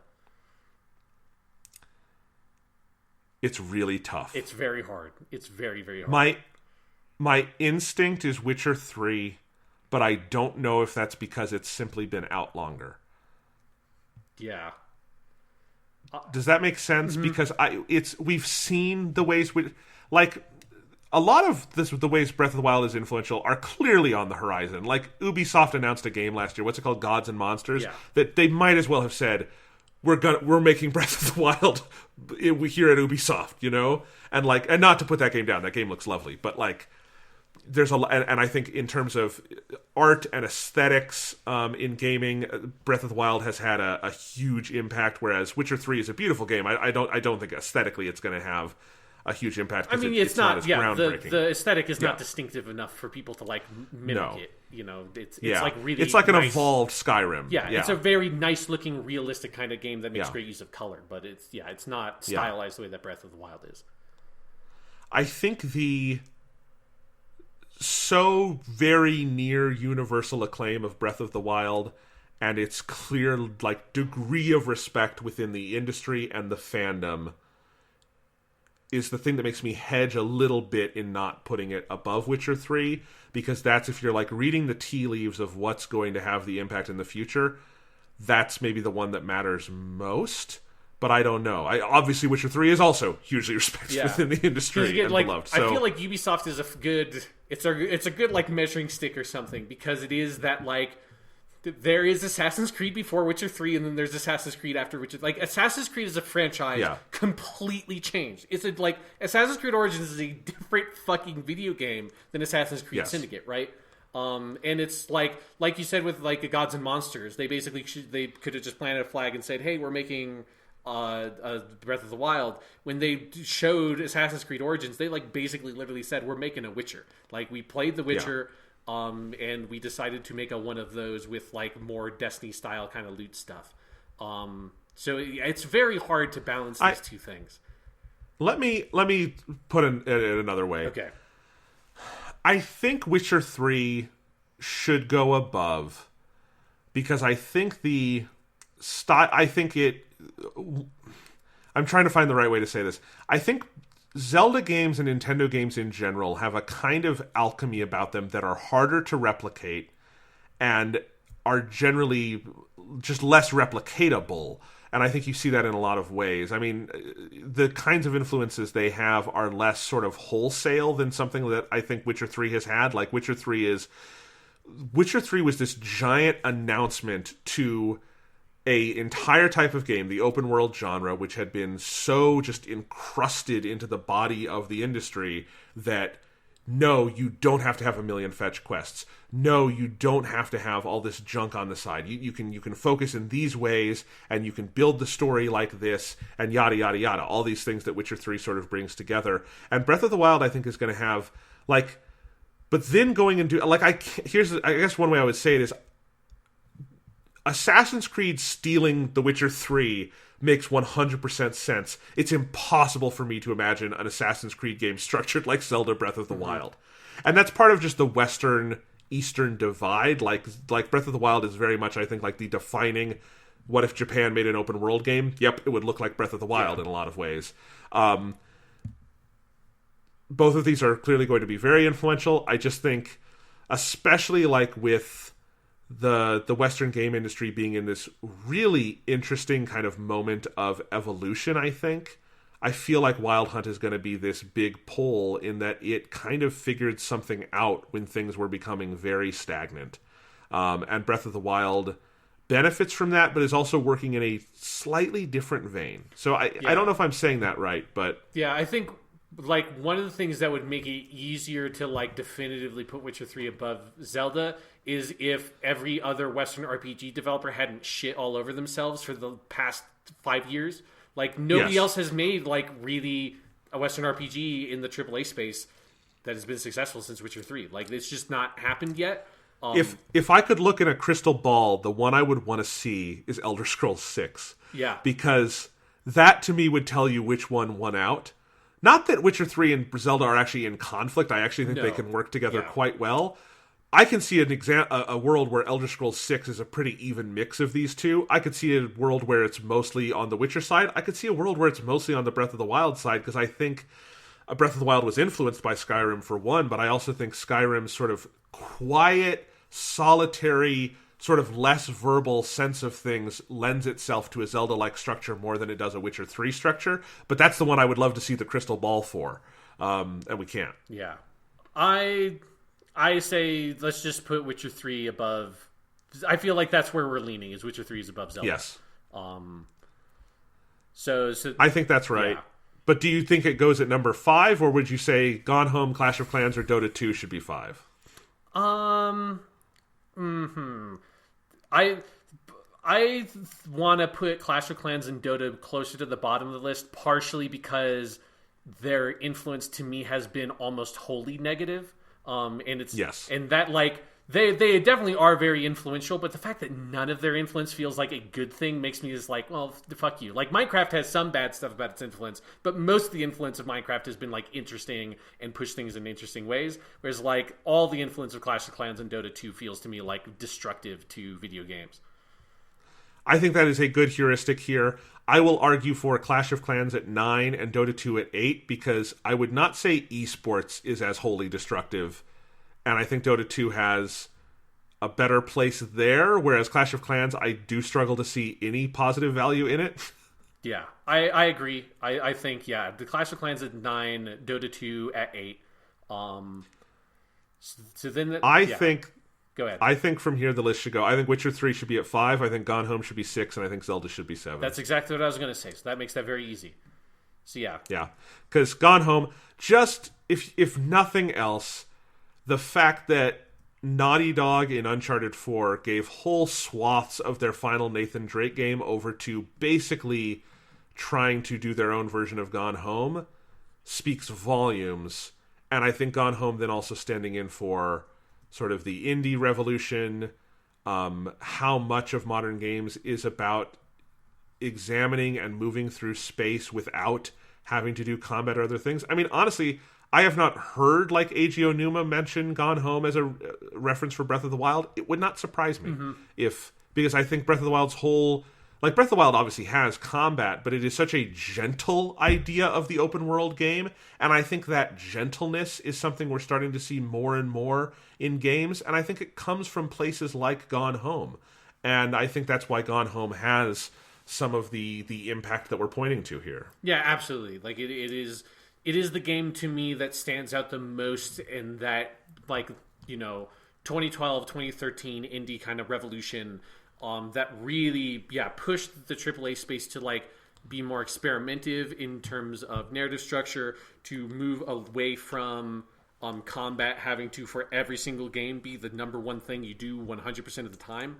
Not to say the AAA space, like, every game is like a Gone Home, but they were moving more in that direction, and we've created, I feel like Gone Home, like, cleared space for other games like that, and for games to try to at least have moments like that, with Uncharted 4 being, like, the clear example where they made basically 3 Gone Homes in that one game. But, yeah, like, its influence is, like, spread through all kinds of different games since its release. Yep. So, our list right now reads The Walking Dead at number 10, Clash of Clans at number 9, Dota 2 at 8, Breath of the Wild at 7, Gone Home at 6, Witcher 3 at 5, PUBG at 4, Destiny at 3, Dark Souls at 2, and Minecraft at 1. That sounds good to me. Would you make any changes? I like this list. I say it's locked in. All right. Why don't you read it the other direction for us, just so that people know it. So the number 1 most influential game of the year, or of the decade, according to the Weekly Stuff podcast, is Minecraft. Number 2 to Dark Souls. Number 3 to Destiny. Number 4 to PlayerUnknown's Battlegrounds. Number 5 to The Witcher 3 Wild Hunt. Number 6 to Gone Home. Number 7 to The Legend of Zelda Breath of the Wild. Number 8 to Dota 2. Number 9 to Clash of Clans. And number 10 to The Walking Dead Season 1, with a special jury award going to the Ubisoft Open World formula. I think we nailed it. I think so too. I think this is a really solid list. Yeah. I think it's very solid. I think this was a really good discussion. I'm glad you had this idea, Sean, because this was fun. This like worked the brain for me. Yes. And I think helped us kind of look at the decade more holistically in games. Yeah, and it was the thing that I wanted to do was, let's not talk about like the 12 video games that we've talked about forever on this podcast for the past 10 years. And broaden our horizons a little bit. Yes. All right, well, that's it. That's the decade. We've got a new decade ahead of us. What will we be saying at this time in 2029? Who knows? Will we be around? Sean? Will the Earth be here in 2029? Yeah. I can't think that far ahead. Sean, I'm gonna throw a couple questions at you. All right. Do you think you can just give me a yes or no? Okay. Yeah. Just your best guess. Like, are we over 50% probability or under 50% probability? Okay. Human beings still alive on Earth, 2029. Yes. Okay. America is still a free and fair democracy. Oh, no. Has America ever been a free and fair democracy is an open question. Will it be a less free and fair democracy? I think so. Okay. Will let's just say, I'm trying to find the right way to word this. I'm going to go with a couple of these. Will we still be under a global era of right-wing rule this time in 2029? I want to say no, but I think yes. I don't think that trend is going to reverse. Will Donald Trump still be president in 2029? No, he will. Something will have happened to prevent that. That I think he'll at least be dead because he's like 75 or something. Okay, will one of Donald Trump's family members be president in 2029? I don't think so, but I don't. That's a possibility. I don't think so, but will Democrats have had the presidency at any point by the year 2029? Yes, I think so. Whether or not it was effective, probably not, is my guess. Will we have universal health care in the United States by 2029? No. Will mass shootings in the United States still be a problem in 2029? Yeah, I think so. Okay. I'm trying to find other just depressing avenues for this. This is like part of my philosophy for answering these questions is also like I would much rather be wrong about things. So it's like I want to look back on this and be like I was an idiot. Will humans have walked on the surface of Mars by 2029? No, definitely not. Will electric cars be popular and widespread? Maybe. I don't know enough about the automotive industry and its trends to answer that question. I'm going to say that's a solid maybe. Okay. Will Survivor still be on the air? Sure. Okay. It's in like season 37 or something. Jonathan, here's one for you. Will The Simpsons still be on the air? No. Will South Park still be on the air? I think South Park has a better shot, and I hate to be morbid. Simpsons actors are going to start dying. Sadly, that's going to happen. Yeah. Like another 10 years, there are already like there's going to come a point where you can't do the show anymore.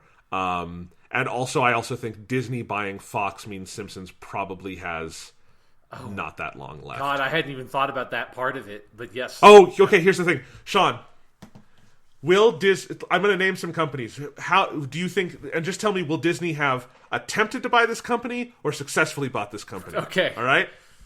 Yeah. Universal. I think successfully bought. Warner Brothers. Definitely attempted. 100% attempted. Maybe successful. I think probably failed because Warner is too big its own conglomerate. Yeah, but they will definitely have gone for it. They will have gone for it. God, what studios are there fucking left? Yeah, I mean... I was going to go for more, but I don't even know. There's Universal... Paramount. They're going to buy Paramount. That's not even a question. I'm surprised they're going to own Paramount. Why have they not just gone around and done it already? Yeah, because Paramount, Fox, Universal... Yeah, I don't know. Will Disney own this podcast by 2029? No, because we're too hardcore. We're too punk. All right. Well, you heard it here first. We're too punk. That's the Weekly Stuff podcast for you. That's it for the 2010s. Welcome to the 2020s. I hope it gets better. It probably won't. Probably won't. Yeah. Yeah.